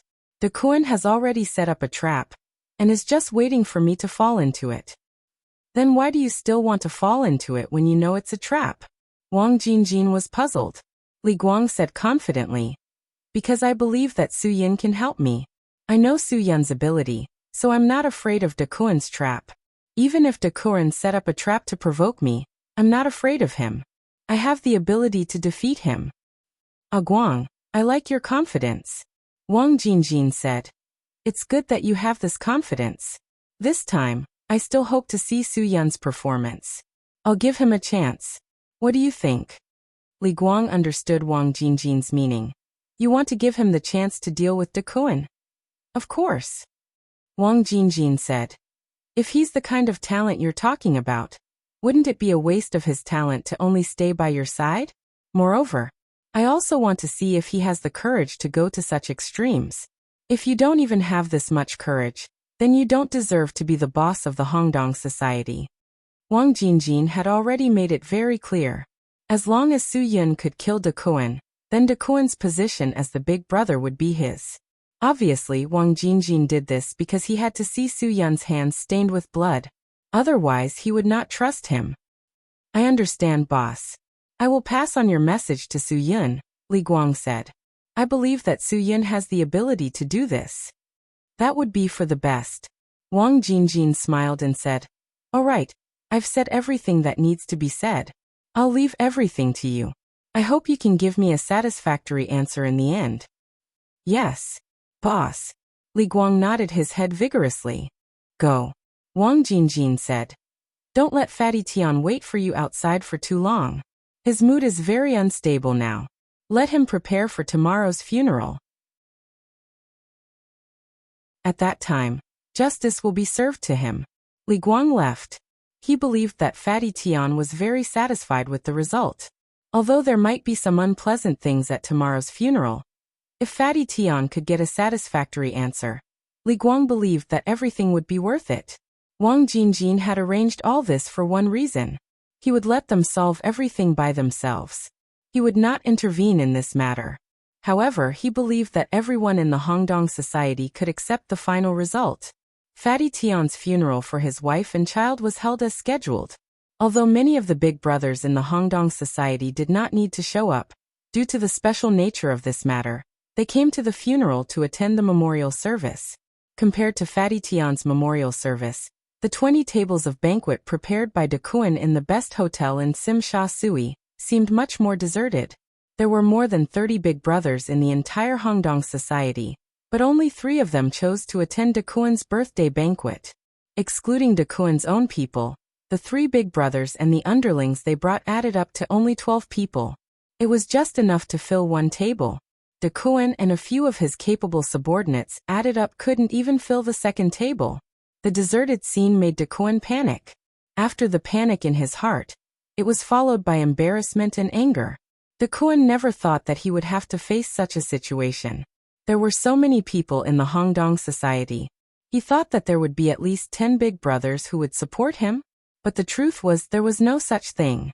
3 people, only 3 people? Dekuan did not know what he had done in the Hongdong society for so many years. Was this all he had? This was his capital in the Hongdong society. Moreover, none of these 3 people were big brothers from big forces. They were all at the level of Fatty Tian, just like trash. There was only one very simple reason why these 3 people would support him. It was because he, Dekuan, had helped and supported them in many things. They owed him, Dekuan, too much. At this time, they would feel bad if they didn't come out and stand by his side. Dekuan didn't know whether to laugh or cry, but it only flashed by. Then he laughed wildly. Fine, since they didn't want to King come, then don't blame me, Dekuan, for not giving them any face. With so many empty tables, won't I have no face at all? Won't that be very ugly? Dekuan looked at the people around him unhappily. Do you all think that I, Dekuan, am an idiot? I prepared so many seats, but in the end, they didn't give me any face. Fine, since they don't give me any face, then I will think of a way to fight for my own face. After saying that, Dekuan suddenly rushed forward and flipped a table. Soon, almost all the tables in the hall were flipped over by him. He only left 2 tables, which were enough for the people now. There won't be any empty tables like this. Come take a seat. Dekuan said, let's eat, let's eat. After eating, we will also send Fatty Tian's dead wife and children off and burn some paper money. Otherwise, they will cry and look for boss and say that I, Dekuan, don't know the rules. You want to talk about rules with me? Fine, then we will follow the rules properly. Brother Kuan, actually, let's take a step back. It won't be good for you to make a big deal out of this. After all, Fatty Tian belongs to the vulnerable group now. No matter what, this vulnerable group will always have an advantage, said someone who supported Dakuan. He could accept Dakuan's invitation to eat and not attend the funeral of Fatty Tian's family, but he couldn't go with Dakuan to cause trouble at Fatty Tian's funeral. The first reason made sense. After all, it was only Fatty Tian's family, not Fatty Tian himself. It was their freedom to go or not. Fatty Tian couldn't say anything, and Wang Jingjin couldn't say anything. But the second reason didn't make sense. It was too much to cause trouble at Fatty Tian's family's funeral. Therefore, he was trying to persuade Dakuan not to cause trouble for him. Someone was the first to speak, and the other two immediately followed to persuade Dakuan not to make the matter so intense. It really wouldn't be good for them at all. It would only bring them trouble, and there would be more trouble. If you are afraid of trouble, then get lost. The further the better, said Dakuan. At this point, I am already the center of attention. If you really support me, then don't waste so much nonsense on me. If you think that Dakuan can't do it, then get lost and rely on others. Brother Kuan, that's not what we mean. We are all thinking for you. You should really consider this matter carefully. Yes, Brother Kuan. We are not that kind of people. We are brothers. We need to help each other. We are all speaking from the bottom of our hearts. But honest advice is unpleasant to the ear. We can understand if you are uncomfortable hearing it, but think about it. We are really thinking for you. Dakuan slammed the table. Do you want me to flip this table? If you don't want to, then shut up and eat your meal. In a while, whether you come with me, stay here, or choose to go home, it's all your choice. I, Dakuan, won't argue with you.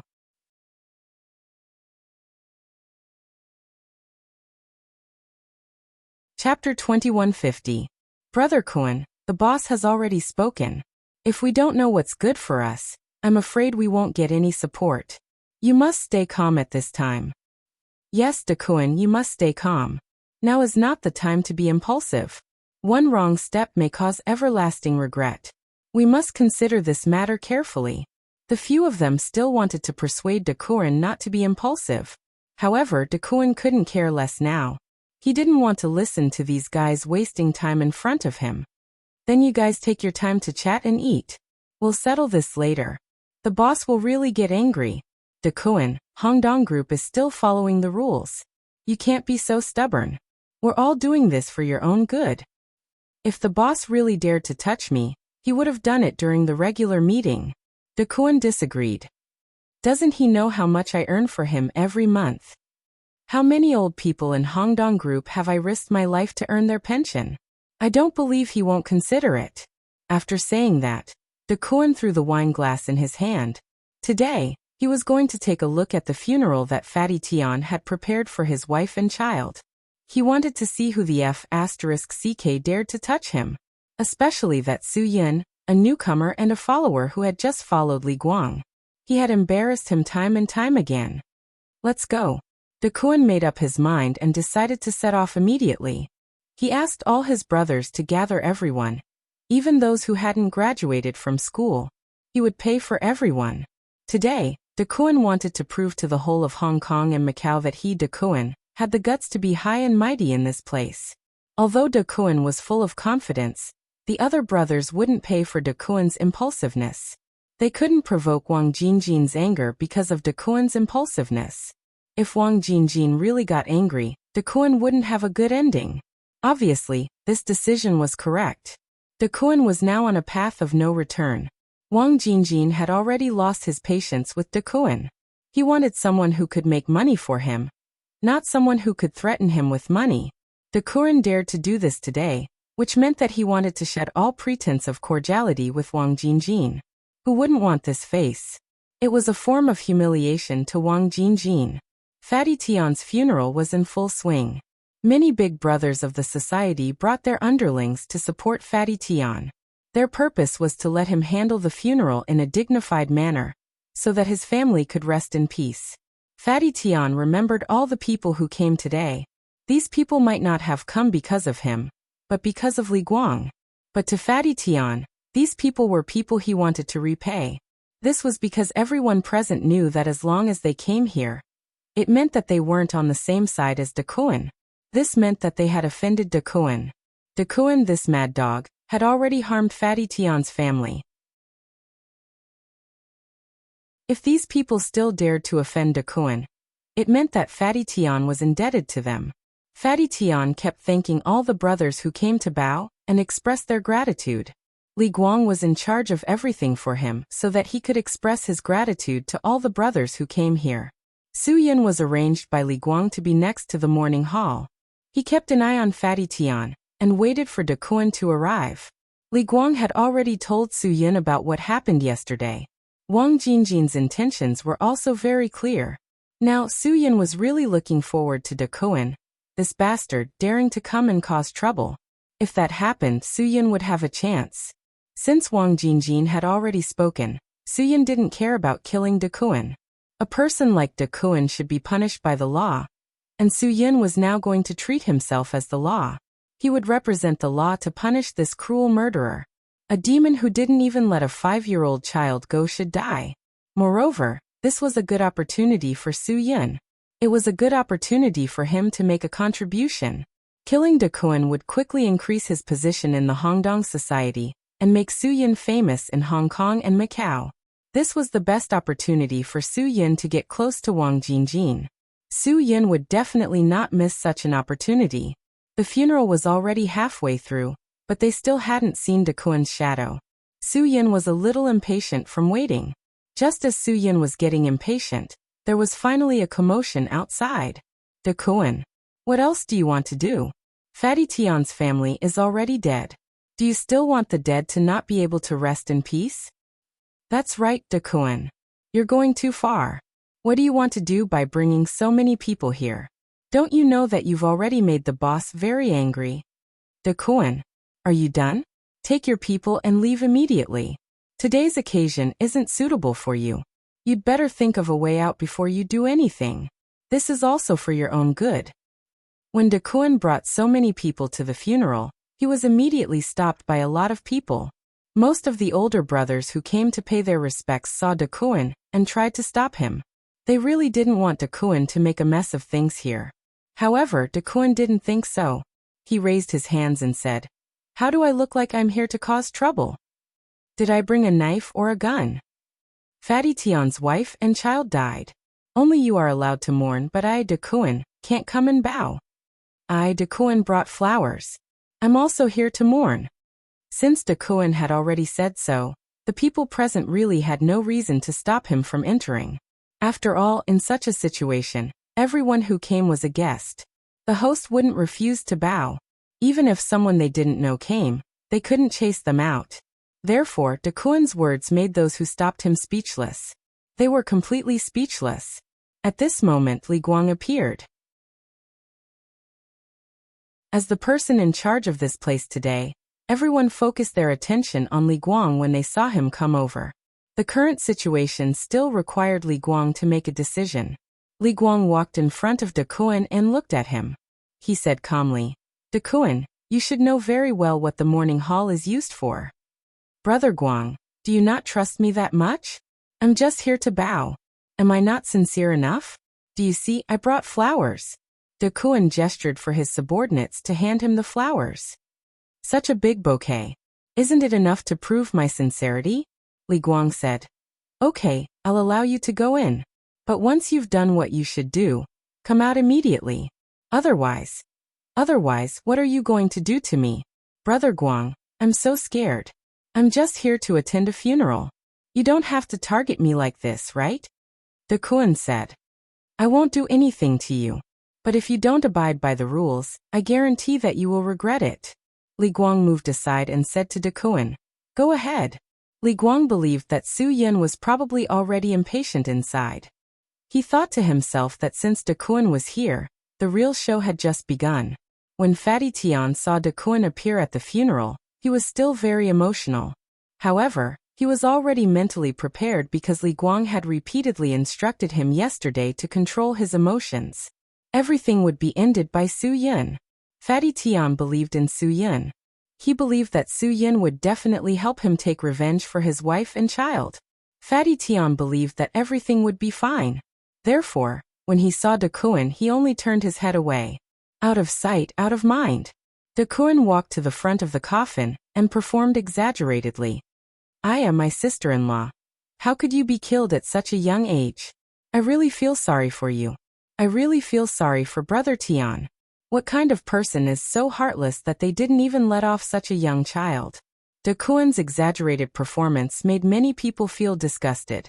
However, De Kuan didn't think so at all. Instead, he felt that he was very good and had the potential to be an award-winning actor. You're leaving so early. What will Brother Tian do if he's left alone? However, sister-in-law, don't worry. I'll definitely help you worry about Brother Tian's matters. I'll help him find a good woman to continue burning incense for the Tian family. After all, the incense can't be cut off. De Kuan cried hypocritically. Otherwise, Brother Tian's family will die out. Then, your spirit in heaven won't be able to rest in peace, right?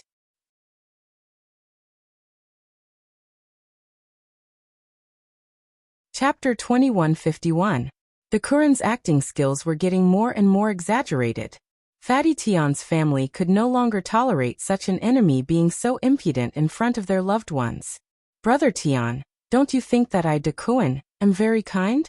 I've thought of everything for you. De Kuan said as he walked in front of Fatty Tian. Of course, Fatty Tian wouldn't bow to him. He didn't even look at him. His mind was filled with what Li Guang had said to him. Calm down, he had to calm down. De Kuan's farce had just begun. He actually called his subordinates to start his next move. Soon, a prostitute from a pheasant shop that De Kuan had spent money to find appeared at the scene. This woman was wearing heavy makeup. At first glance, one could tell that she was a prostitute. De Kuan pulled the woman in front of Fatty Tian. Brother Tian, do you see this? How about this? This is a woman that I've carefully selected for you. De Kuan's hands unceremoniously kneaded the woman's body. Big breasts and big buttocks. She can definitely give birth to a son for you. De Kuan had already acted out this farce to the extreme. He laughed and said, if Brother Tian likes it, let's just do it. Everyone present sighed. They didn't know what De Kuan was thinking. How could he do such a thing? Wasn't he afraid of retribution? It's said that there's no time like the present. Let's do it today. On such a joyous day, let's add to the joy. We'll hold the funeral and wedding together. Isn't my idea and creativity too great? De Kuan said. He was amused by his own wit. Ha ha ha, I'm really an artist. Brother Tian, don't you think so? Fatty Tian gritted his teeth and glared at De Kuan. If you want to make trouble, I'll play with you to the end. Today, I'll take your life as a sacrifice to my wife and child. Yo, don't make it sound so bloody. We're all businessmen. You can't make such a joke. De Kuan said. We can't see blood on such a day. That's inauspicious. That's the precursor to a bloody disaster. De Kuan. I've said it before. If you don't follow the rules, you'll have to bear the consequences. Li Guang also rushed over when he heard the commotion. He had already arranged for his brothers to stand on the same side as Li Guang. Although De Kuan had brought a lot of people with him this time, he couldn't stop so many people from going against him. De Kuan was startled. Brother Guang, let's just let our little conflict go. There's no need to cause trouble on such a good day, right? You're the one who's going to cause trouble. Li Guang said. De Kuan, I won't let you off today. The reason why the others stood on Li Guangning's side was because with Li Guangning taking the lead, everything would be much simpler. They only needed to follow Li Guangning and Wang Jingjin's side. If there were any problems, Li Guangning would take care of it.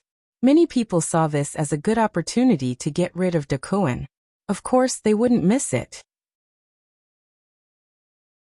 Brother Guang, you have to think carefully before you do anything. I didn't do anything. Everything I did was out of goodwill. If you make a move, then it will be your fault. De Kuan said. When he saw so many people targeting him, he regretted coming here. Li Guang sneered. So what if it's my fault? What can you do to me? Do you think I'm afraid of you? De Kuan said. Boss just said that the brothers in the club are all family. Then you can try to touch me. Su Yun, Li Guang said. I'll leave the rest to you. You can decide how to deal with it. Su Yun, who had been waiting for this opportunity, finally got the message to make a move. He smiled and walked up from the side, looking at Dakuin with a cold gaze. Dakuin glared at Su Yin. You don't have the right to stand in front of me and speak. He was afraid of Su Yin. He knew this guy's strength too well, but he didn't believe that this guy would dare to make a move on him. Last time at the club, Su Yin didn't dare to touch him at all. Therefore, he believed that this time, Su Yin wouldn't dare to touch him either. However, this time Dakuin was wrong, very wrong. This time was different from last time. This time, Su Yin stood here waiting to deal with Dakuin. Brother Dakuin, the person who doesn't have the right to speak now is you. Su Yin said. I can give you a chance. Apologize to Brother Tian properly, kowtow a few times in front of sister-in-law and the child, and admit your mistakes honestly. Perhaps I can give you a quick death. What do you want? Dakuin's heart skipped a beat. What did this guy mean? You don't have much time. I'll give you 1 minute, Su Yin said. Dakuin glared at Li Guang. What do you mean? Li Guang, tell your men to scram. Who does he think he is? How dare he talk to me like this? Does Hongdong society still have rules? Hongdong society doesn't need a lackey to educate me, right? Li Guang just looked at Dakuin coldly without saying a word. He left everything today to Su Yin. 50 more seconds, Su Yin continued. Shut up.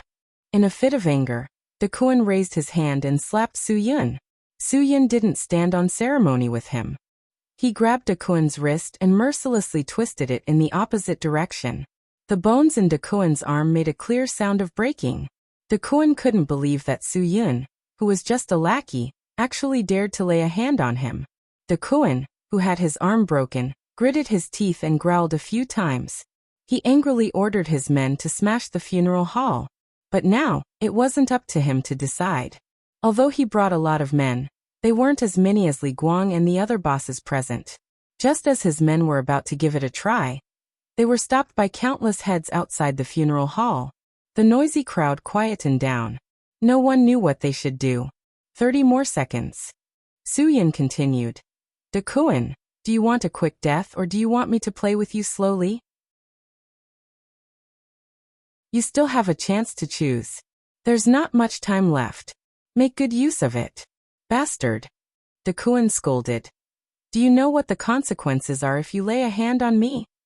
Offending your superiors. I will bury you alive according to the rules of the society.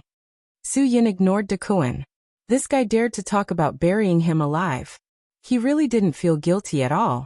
Wasn't he afraid that ghosts would come looking for him at night? 20 seconds. Su Yin only told Dakuin the countdown. Dakuin stared at his lackeys and roared. What are you waiting for? Go. Let's see who dares to move. Li Guang also roared. Today, even Dakuin can't protect himself. If anyone wants to be buried with him, then go ahead and let me see. Under Li Guang's lead, the lackeys were all excited and eager to give it a try. If anyone really stuck their head out at this time, they would definitely die a horrible death. In this situation, no one dared to easily stick their head out. Everyone saw Dakuin's current situation. The other party even dared to lay a hand on their big brother. Then they, the lackeys, might really be killed. 10, 9, 8. Su Yin had already started the countdown. Dakuin's face was ferocious. He wasn't stupid enough to wait for death.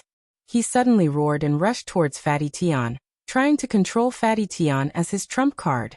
However, how could Fatty Tian, who was already prepared, allow Dakuin to do as he pleased? When Dakuin pounced on him, Fatty Tian raised his leg and kicked Dakuin out fiercely. Dakuin was caught off guard by the kick and staggered a few steps back. 3, 2, 1. Su Yin smiled slightly, but this smile was filled with murderous intent. Dakuin, time is up. Your chance is gone. What I'm going to do next will depend on my personal preference. Dakuin immediately looked at Su Yin vigilantly and roared at Li Guang. Li Guang, you'd better tell your men to stop immediately. If boss knows that you dare to do this, he definitely won't forgive you. You don't have to worry about how I explain it to boss, Li Guang said. You should worry about yourself now. You've already missed the time to admit your mistake. Su Yin won't let you be comfortable.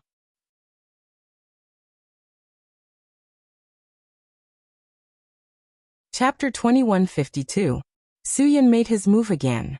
He stepped forward and grabbed Dakuin's collar. He easily lifted Dakuin's entire body up. Immediately after, a sharp dagger appeared in Suyun's hand. There was a blood groove on the dagger. The sharpness of the blade sent chills down one's spine. Suyun didn't give Dakuin a chance to continue speaking. He very happily stabbed the dagger into Dakuin's left rib.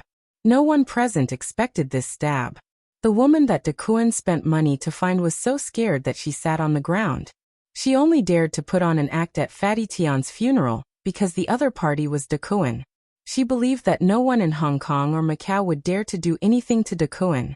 Now, it seemed that this wasn't the case at all. She regretted her actions very much. She was afraid that the other party would stab her too.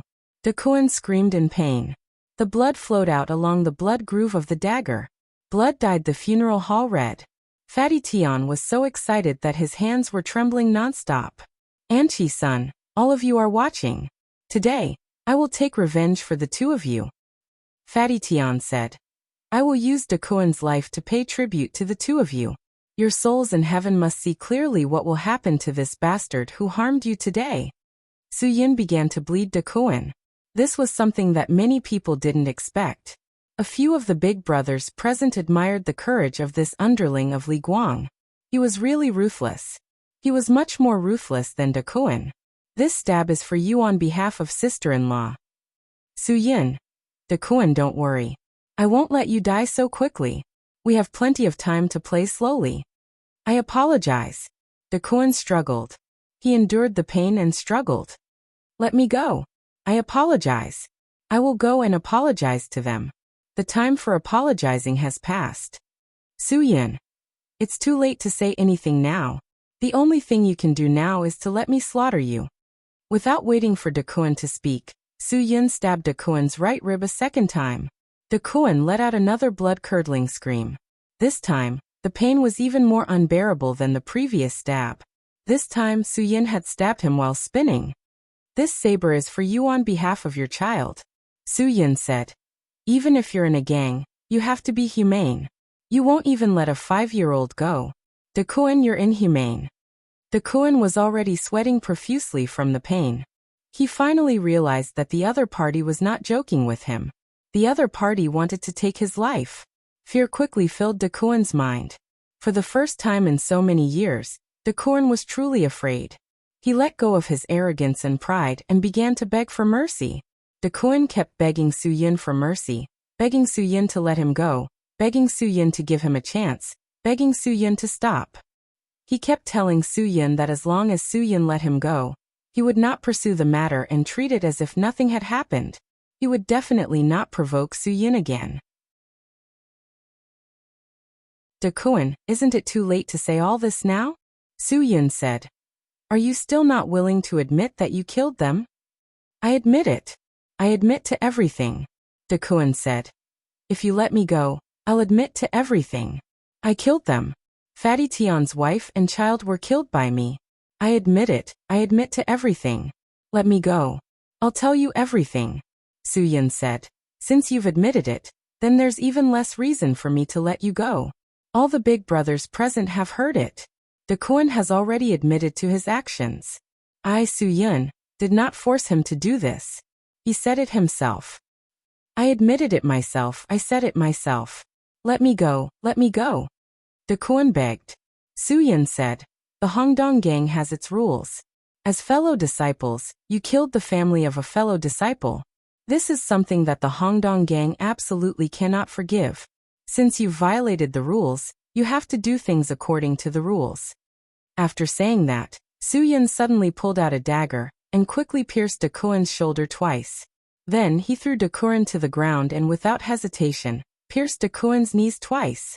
Dakuin groaned in pain and became a cripple. Both his arms and legs were crippled by Suyun. Dakuin was like a pile of mud, paralyzed on the ground and unable to get up. Fear made him speak incoherently.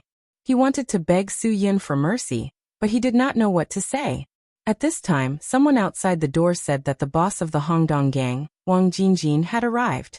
He was also here to attend the funeral of Fatty Tian's family. Hearing this news, everyone present held their breaths again. Everyone wanted to see how things would change after Wang Jingjin appeared. And this news was undoubtedly a life-saving news for Dakuan. The crowd made a path and Wang Jingjin walked into the funeral hall with two people. Wang Jingjin, who saw this scene, did not have any expression. "Boss!"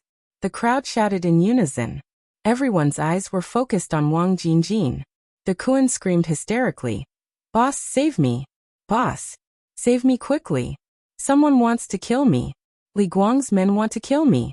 I've committed a crime! He wants to rebel!" Wang Jingjin walked to Dakuan's side. Li Guang immediately ordered someone to bring a chair for Wang Jingjin.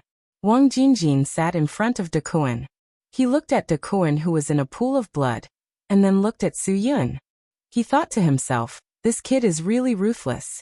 He is indeed an outsider. Dakuan. Wang Jingjin looked at Dakuan and slowly said, "You just admitted that you killed Fatty Tian's wife and son." I didn't. Dakuan said. I was forced. But I didn't hear anyone forcing you. Wang Jingjin said. Since you have violated the rules, then I can't do anything about it. Dakuan, you brought this upon yourself. Boss, what do you mean? Dakuan was shocked. Why? Wang Jingjin shook his head helplessly.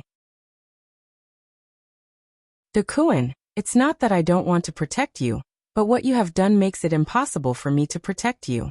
You know very well what you have done. Rules are rules. Everyone has to abide by them. If I protect you, how am I going to answer to so many brothers in the Hongdong society? Dakuan looked at Wang Jingjin in disbelief. Boss, you want me to die? Of course not. You have done so many things for the society. How can I bear to let you die? Wang Jingjin said. You asked for it. You can't blame anyone else. I know. I finally know. Everything was arranged by you. Dakuan said. You want me to die. Otherwise, Li Guang wouldn't dare to let his men attack me. Am I right? Wang Jingjin said. Don't be so agitated. If you have anything to say it slowly. You actually want me to die. Shock. Other than shock, there was still more shock. Dakuan couldn't accept this fact. I have done so many things for the society. You actually want me to die just because you say so. Wang Jingjin frowned and said, Stop talking nonsense. Bastard. You used me to do things, but now you want me to die. Dakuan's eyes were bloodshot. Wang Jingjin, think about it. How many things have I done for the society? If you want me to die, I'll see who can hold it up. Dakuan's emotions swelled to a peak.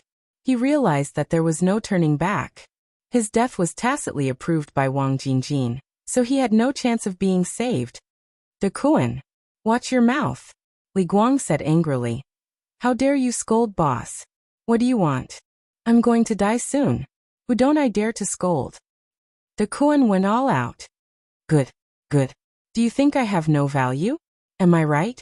Let me tell you, even if I become a ghost, I won't let you off. Wang Jingjin ignored the furious Dakuan. He wouldn't be calculative with a person who was about to die.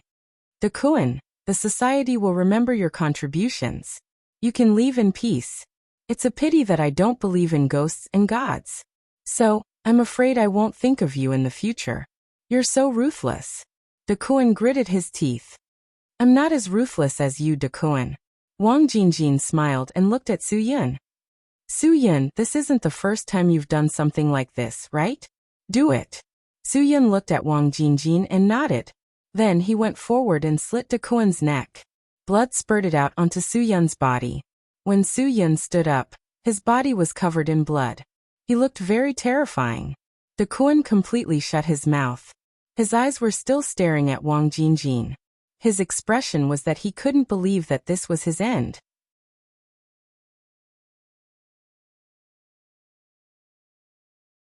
Chapter 2153. Su Yun did it cleanly without any hesitation. He did not give Dakuan any chance at all. The moment Dakuan breathed his last, Fatty Tian almost jumped up in surprise.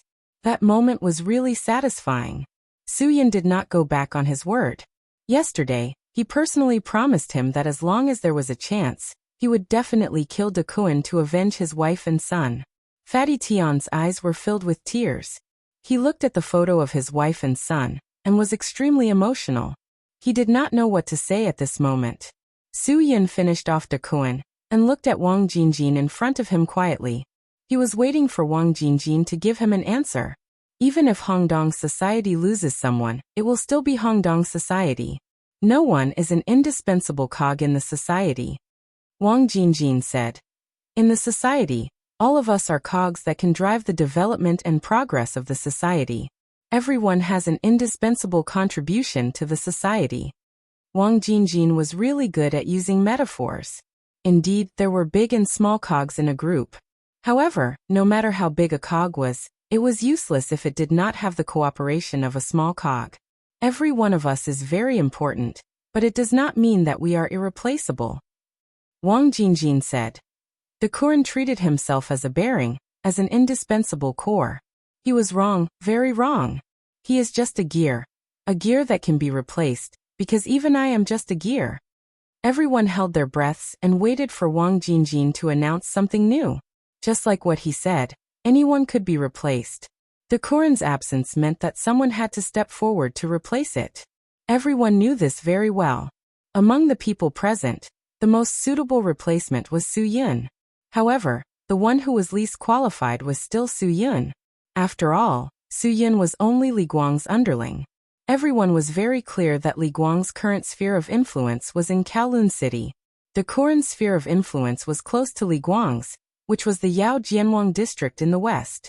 If Yao Jianwang district was handed over to Su Yun to manage, then the two most densely populated districts in Hong Kong and Macau would be occupied by them. In addition, Fatty Tian's Yellow Immortal district was located in the northeast of Jiulong City. Their alliance would become the first three-man alliance in Hong Kong and Macau. This way, Wang Jingjin's personal control of Wanchai district and Li Guang's personal control of Wanchai district would be facing each other across the sea. This arrangement was definitely a sign of Wang Jingjin's great trust towards Li Guang. Therefore, everyone present wanted to know if Su Yun could really accept De Kuan's territory. To them, this was a direction for their future development in the society. De Kuan did something that let down all the members and their families. I've already investigated this matter, so I have to give Fatty Tian justice. Wang Jingjin said. This can be considered as an explanation to everyone. It's also a warning to everyone that no matter what, don't harm other people's families. I definitely won't tolerate such things. Wang Jingjin's solution was indeed more convincing. At the very least, such a solution was acceptable to everyone. Good, very good. Very good. Wang Jingjin continued to announce. Today's matter was resolved by Su Yun. Everyone has seen his performance. As for the rest, I don't know if I should say anything else. Now there's a very important issue to announce, but this is the funeral of Fatty Tian's family after all. It's not suitable for me to disturb for so long. Wait until tomorrow, we'll talk about it at the regular meeting. Although these words didn't directly say anything, everyone knew that the new leader would be announced tomorrow. Fatty Tian was really grateful to Wang Jingjin for making the decision for him. Now he didn't care about anything. Although the funeral was a mess, De Kuan was dead. This was the most important thing. Guang, arrange for someone to clean up the scene. Everyone else, go outside and find a way to quickly dismiss the people brought by De Kuan. Warn those gangsters who haven't joined Hongdong society to be careful when doing things. Wang Jingjin arranged. After that he walked in front of Su Yun and patted Su Yun's shoulder. Well done. I believe that you're a person who can shoulder the burden. However, with today's matter, there are many eyes. I'm worried that the police will find trouble with you. Boss, don't worry. I can handle this small matter myself. Su Yun nodded and said, I won't reveal any flaws to the police. Very good. You have courage. Wang Jingjin said, I didn't misjudge you. Guang also didn't misjudge you. As long as you do well in the future, I will let you get everything you want. Su Yun nodded. Thank you, boss. Wang Jingjin patted Fatty Tian's shoulder again. I can only do so much. Your family's revenge has been avenged, but the dead can't be brought back to life.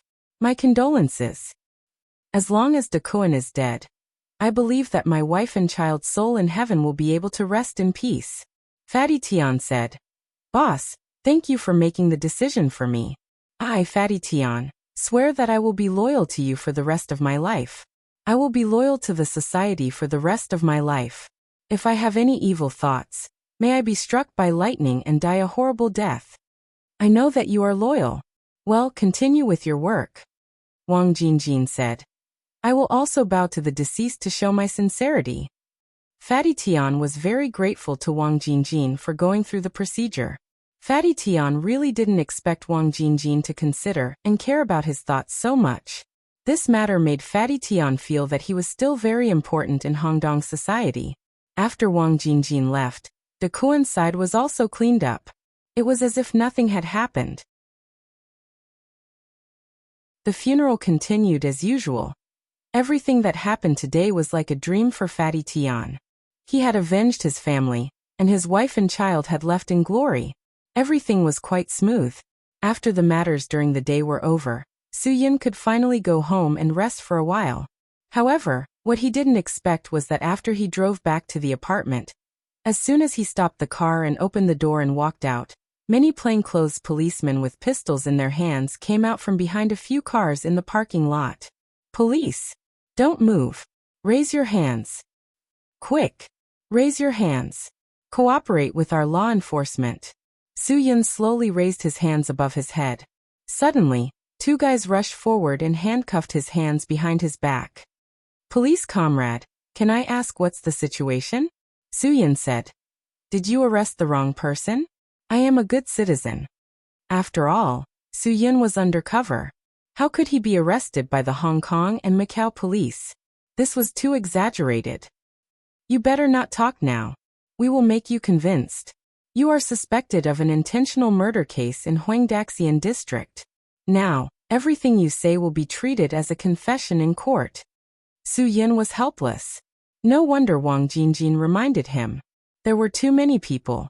He had just killed De Kuan, and the police were already targeting him. Police comrade, you have to pay attention to evidence. If you arrest people without evidence, be careful that I will file a complaint against you. Go ahead and file a complaint. My police number is 9527. Don't talk nonsense with him. Take him back. Interrogate him properly. I think the people from Hongdong society are going to be arrogant again. Su Yin didn't know whether to laugh or cry. He had just joined Hongdong society, okay? De Kuan buried 2 people alive in one night. Every day no one arrested him. Su Yin thought that the police in Hong Kong and Macau grew up eating air, and didn't care about the society at all. But today, he had just killed De Kuan, and he was caught red-handed in front of his own house. It seemed that the situation wasn't optimistic. I will cooperate. Don't be rough, okay? It hurts. Su Yin said. Look at my arm. It's swollen because of you. Stop talking nonsense. Take him away. Just like that, Su Yin was taken to the police station. Everything happened so suddenly that he didn't even have a chance to make a phone call. Soon, under the escort of the police car, Su Yin saw what the police station in Hong Kong and Macau looked like for the first time. It was similar to the mainland, but the interrogation room was indeed bigger than the mainland's, and the chairs were more comfortable. Of course, there were also disadvantages. For example, the lights were more dazzling than the mainland's.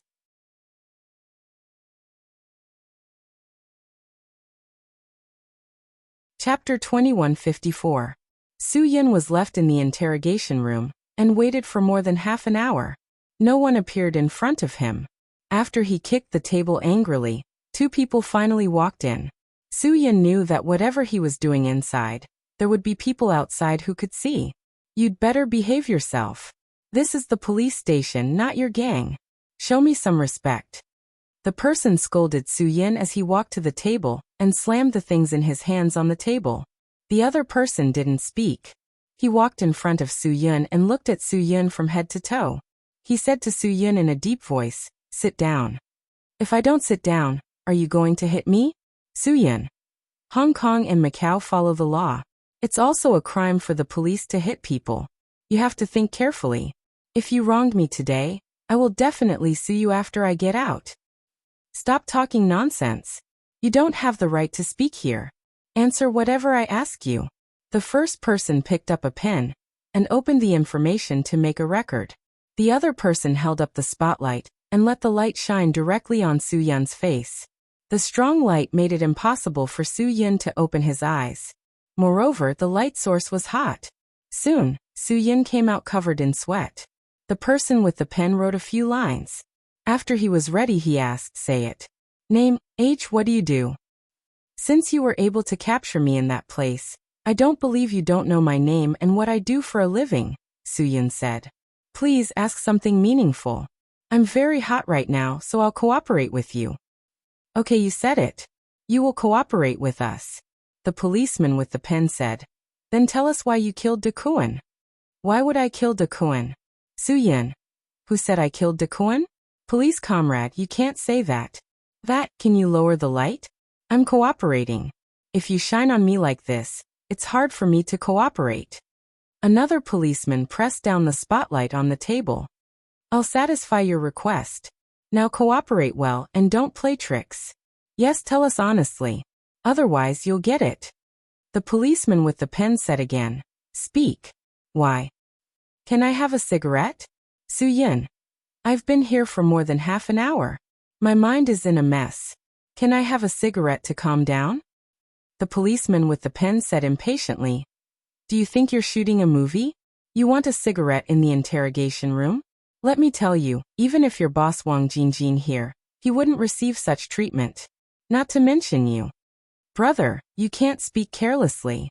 If Wang Jingjin hears this, he might really kill your entire family." Su-yun said, "Don't speak carelessly. Trouble comes from the mouth." "Are you threatening me?" The two policemen were impatient. The glaring spotlight shone directly on Su-yun's face again. Su-yun quickly closed his eyes. Who the hell designed this light? Even if he closed his eyes and was shown on for a few minutes, he would probably feel blind if he looked at anything else. Okay. I'll cooperate. The light was moved away again. Su-yun carefully opened his eyes. "You're really resourceful. If I'm blinded by your light, will you be charged with intentional injury? You want to charge us? Stop dreaming," the policeman with the spotlight said. "We're giving you your last chance. If you still want to change the topic, don't blame us for not giving you a chance. Remember, don't expect us to move the light away from your face next time." Okay. I won't change the topic. I'll cooperate." "Su-yun, you're asking me about Dakuan? I'll confess everything." The person with the fountain pen immediately prepared to record it. Su-yun cleared his throat and said, "It's like this. Dakuan has done many evil things. He killed Fatty Tian's wife and son in Huangdaxian district. Because the police were incompetent, they didn't investigate this matter. Hence, Dakuan bullied others and came to Fatty Tian's funeral to continue causing trouble." When Su-yun said that the police were incompetent, the two of them really wanted to go up and slap Su-yun. However, he wasn't wrong. Regarding Fatty Tian's wife and son being buried alive, the police indeed didn't find any meaningful evidence. It didn't play any role at all. Hence, Dakuan's actions caused public outrage at the funeral. Many people were angry. Su-yun. But Dakuan was fearless. The scene was chaotic. "I don't know who did it, but Dakuan. It was obviously you who did it." The policeman with the fountain pen slammed the table and stood up. "You still refuse to admit it." Su-yun. "It's not that I don't want to admit it. Police comrade, think about it. I'm not Fatty Tian's subordinate in Huangdaxian district. I'm from Jilong district. I'm under Brother Guang. That's a personal grudge between Fatty Tian and Dakuan. Since when was it my turn to intervene?" Su-yun's words weren't unreasonable. The police were very clear about the hierarchy of the entire Hongdong society. As a subordinate, Su-yun probably didn't dare to speak or act recklessly. "It's not your turn to intervene, but you might be the one who carried it out. The one who carried it out should also be Fatty Tian's subordinate. Big brother, how many times do you want me to say it? I'm Brother Guang's subordinate." Su-yun. "Since you can arrest me, you must have investigated me. I have nothing to hide." Li Guang. This guy was Li Guang's subordinate. Then Li Guang was the one who asked Su-yun to do this. But Wang Jingjin was there at that time. The boss of Hongdong society was also there. Li Guang probably wasn't in a position to give orders, right? Then how was this matter to be explained? But the eyewitness was very certain that De Kuan was killed by this guy called Su Yun. Although the eyewitness was very confident and certain, the police did have some objections. Would Wang Jingjin be treated like heir? After all, De Kuan was Wang Jingjin's right-hand man. This was a fact that everyone knew. Big brothers, I've really been wronged. Su Yun. Someone must have done this and wanted to find a scapegoat. Look at me. I'm a new face, a newcomer. They must want to bully me.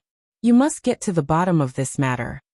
Su Yun's words made the two people in charge of the interrogation not believe that Su Yun was the murderer. It was too inconsistent. Su Yun neither had the motive nor the right to kill. In many ways, it showed that Su Yun was not a reasonable candidate to do this. Please use your brains before you do anything. Su Yun. It's really not easy for us underlings to do things. We're often used by people with motives. I'm also very wronged. The two of them looked at each other. They were originally going to interrogate Su Yun, but now, after hearing what Su Yun said, they really didn't know if they had arrested the wrong person. At this moment, someone knocked on the door and whispered to the two of them. The two of them nodded and hurriedly got up and left. They didn't tell Su Yun what they were going to do. Hey, if you can't be sure that I did it, then let me go. Su Yun. You can't just detain me without any evidence, right? But no one paid attention to Su Yun at all. Su Yun was really quite helpless. Are you Hong Kong and Macau police so unorganized? Su Yun was really upset. If it weren't for the fear of causing trouble for himself, Su Yun would have found a way to unlock the handcuffs and escape. But this Hong Kong and Macau area was so small. Su Yun really didn't dare to make things too high profile. If he escaped and became the most wanted criminal in Hong Kong and Macau, then he would be further and further away from the task he wanted to complete this time. Su Yun was really helpless. There were too many things here that restricted his actions. If it weren't for the need to worry about this and that, Su Yun would have done things in his own way.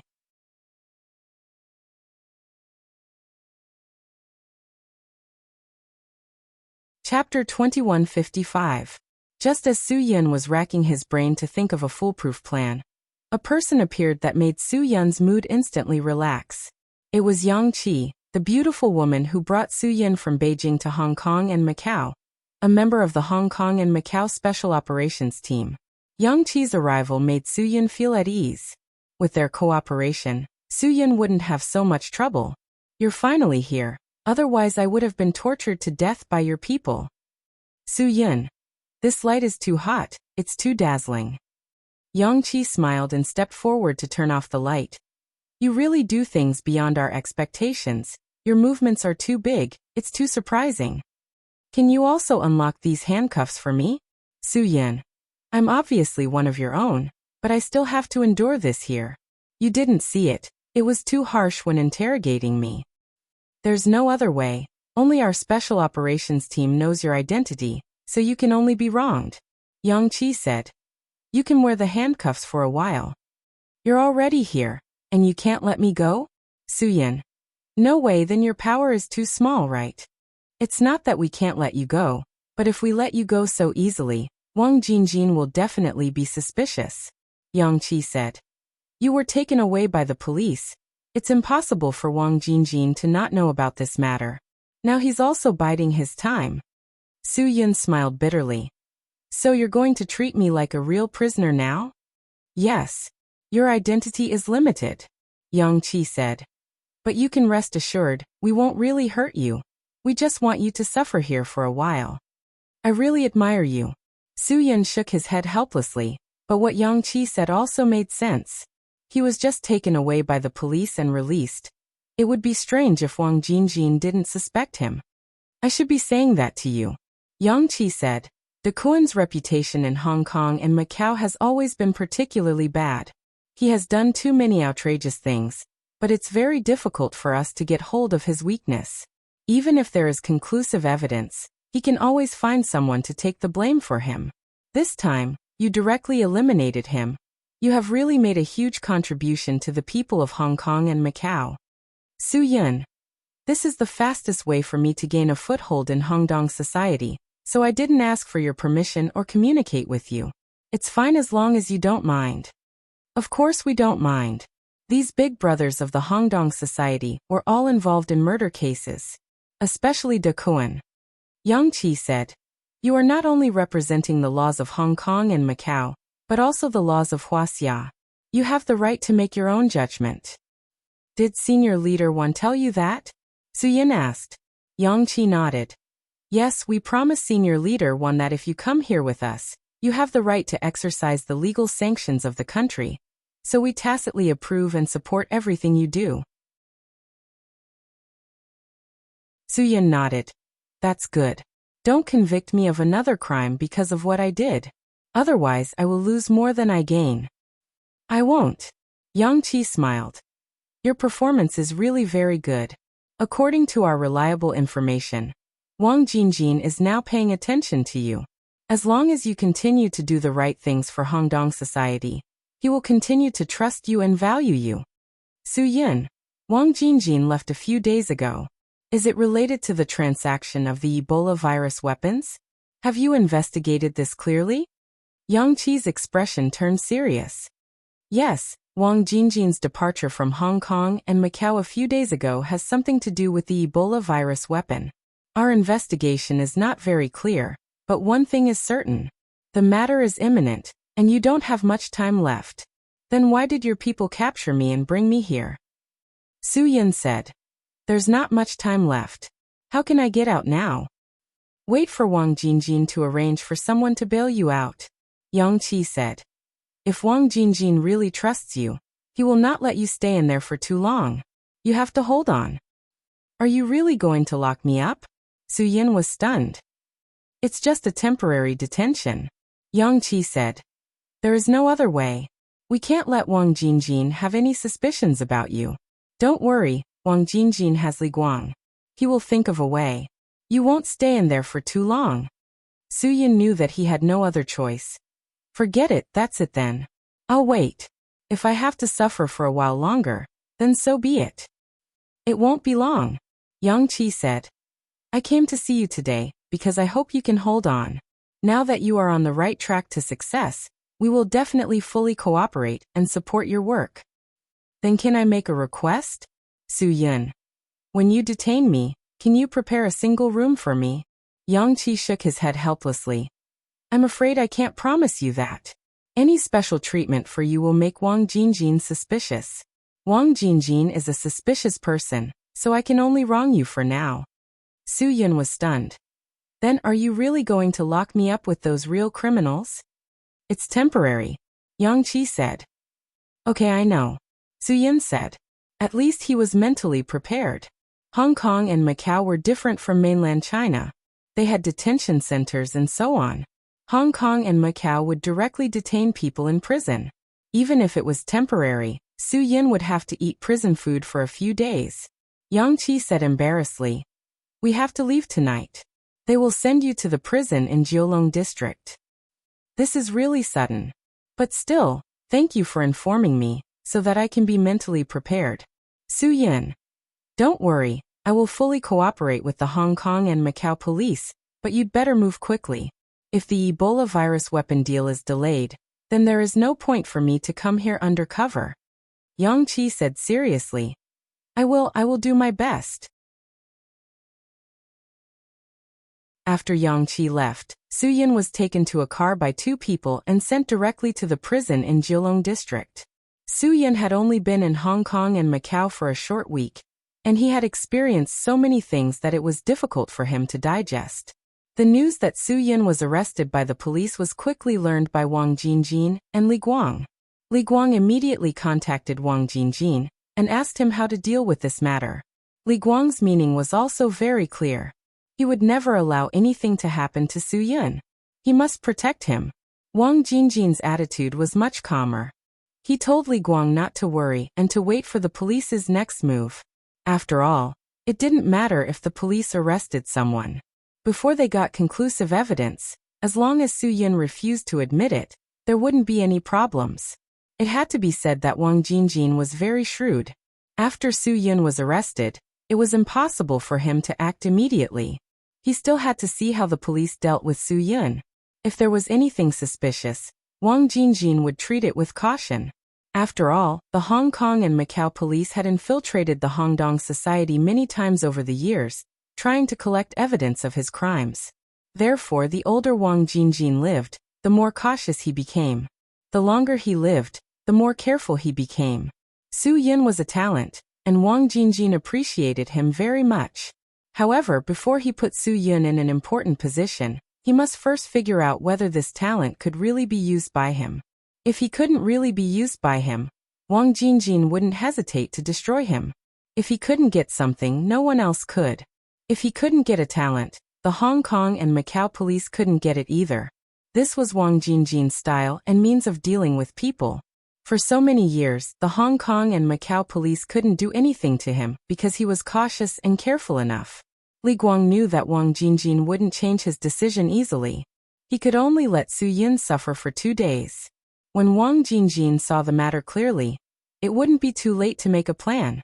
After all, this was related to the mission of finding the Ebola virus weapon. No one dared to have any mistakes. They would never let a little thing ruin the whole plan. The more troublesome Su Yun's situation was, the better it might be for the final mission. There was a saying that it was a blessing in disguise. Perhaps Su Yun needed to lose his horse now to completely gain Wang Jingjin's trust.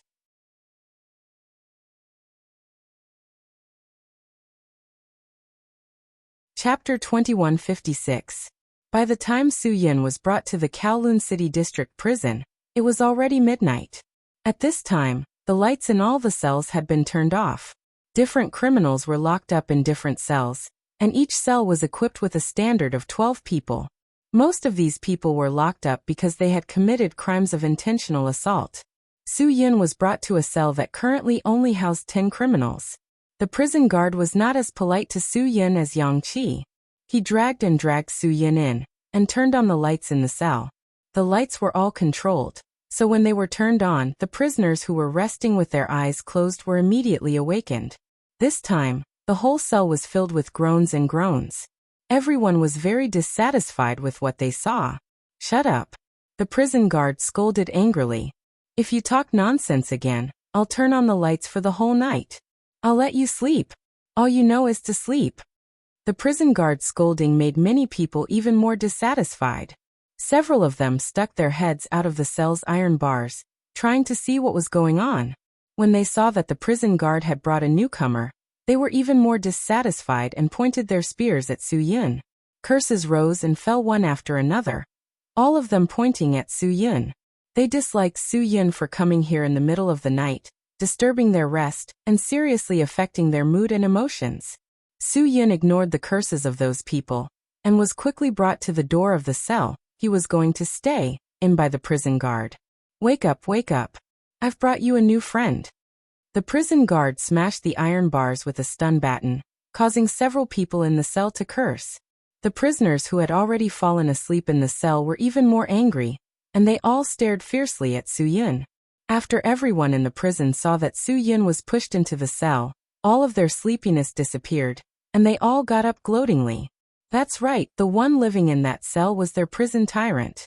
In this place, there was no one who wasn't afraid of the prison tyrant Giant Chong. The prison tyrant Giant Chong was tall and big, which was why he was called that. The lumps on his body were even more frightening. Because Giant Chong used to fight in the underworld before he was sent to prison, he was agile and powerful. He was not someone that ordinary prisoners could afford to offend.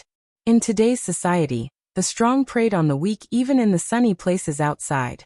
Not to mention the dark places behind the sun. The prison was a world where the strong preyed on the weak. Whoever had the harder fist was the boss. Whoever had a harder fist would be able to control the entire prison. Whoever had a harder fist would be able to sleep on the best bed. Ju Chong was obviously the one with the hardest fists in the entire prison, so he had always lived in the cell with the fewest people. He ate the most food every day. When he woke up in the morning, someone would wipe his face and shave his beard, and at night someone would give him a foot massage. As a prison bully, Giant Chang's life was quite enviable. Many free people outside the prison couldn't enjoy his life. The prison guard pushed Su Yin into the cell and locked the cell door with a loud bang. Then he quickly left. He didn't turn off the light because he knew that he would definitely come back in a while. Every time a new person came to the prison, these guys would make him feel uneasy. Zhu Chang's cell increased from 8 people to 11, so he knew that he would soon be able to change to a new cell. As long as a cell was full of 12 people, Zhu Chang would be able to get a new cell when the new person came. This was the treatment of a prison bully, and the prison guard also tacitly agreed with this situation. Zhu Chang, today we sent you a pretty boy, ha ha ha. Today you have a good luck with women. When the prison guard left, the people in the other cells couldn't wait to roar. Su Yin cursed in his heart. F***ck, these guys are really annoying. Can other people's pain really become the source of their happiness? All the people in the cell looked at Su Yin. There were 12 beds, and Zhu Chang occupied 3. Even if Su Yin didn't come, there were still people who didn't have a place to sleep. Now that Su Yin came, there was no place to sleep. Su Yin wouldn't be stupid enough to curl up in the corner for a night. That would be very uncomfortable. Brothers, it's late. Go to sleep early. Sorry to disturb you. Su Yin. Which bed should I sleep on? Big brother, please give me a place. Su Yin had already seen Zhu Chang occupying the bed, but he still politely greeted him. Zhu Chang, whose real name was Chao Chang, was arrogant and conceited. Most importantly, he was selfish and unfriendly. No one was willing to stay in the same room with him, but because of his fists, no one dared to say anything. What was even more unacceptable was that Chao Chang's needs were very big. There were no women in the prison, so he could only use men to vent some of his selfish desires. This was something that many people could not accept. But everyone was full of fear of Zhu Chang, so no one dared to resist him.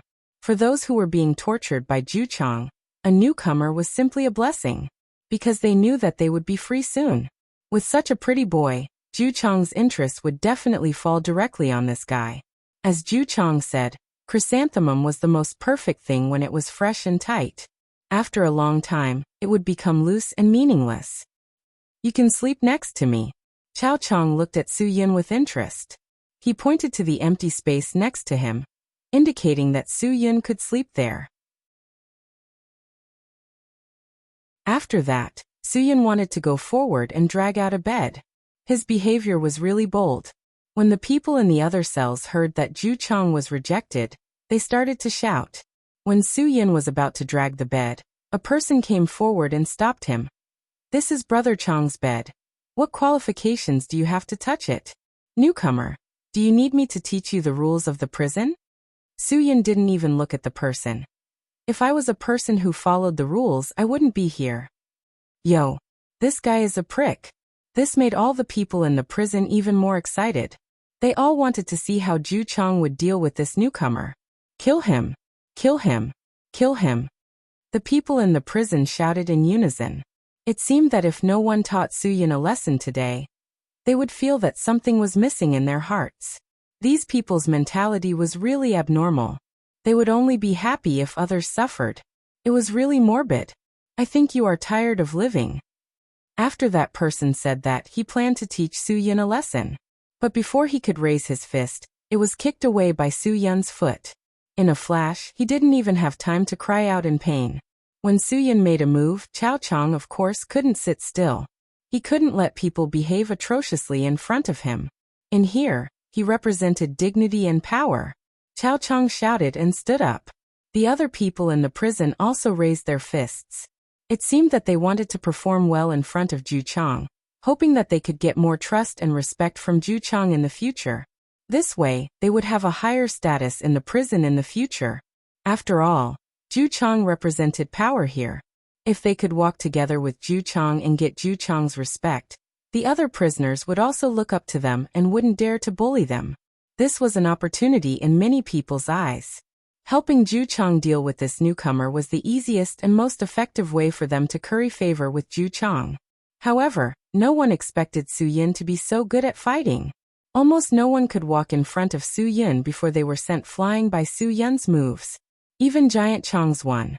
9M tall body was sent flying by Su Yun's uppercut.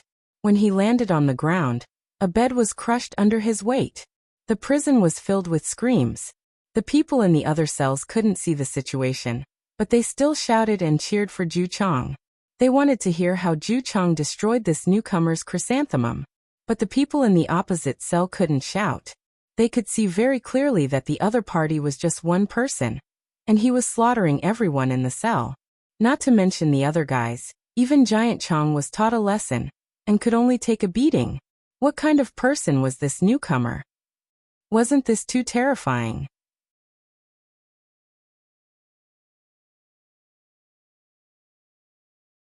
Chapter 2157. After a series of battles, the entire cell was quiet. Those who could not see the situation were puzzled. Why was it so quiet? Could it be that Ju Chong had not taken off his pants yet? Apologize, and maybe I will spare you today. Su Yun kicked Chao Chong's head, who was lying on the ground. Don't play dead. You look quite strong. You can't be that weak, right?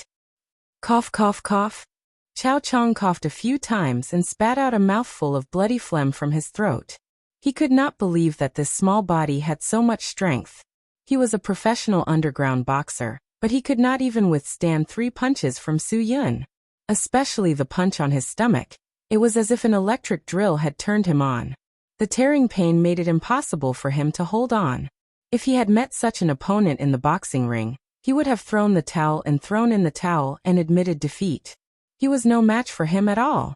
Su Yun did not give him a chance to breathe at all. This big brother. I admit defeat. I, Chao Chong, was blind.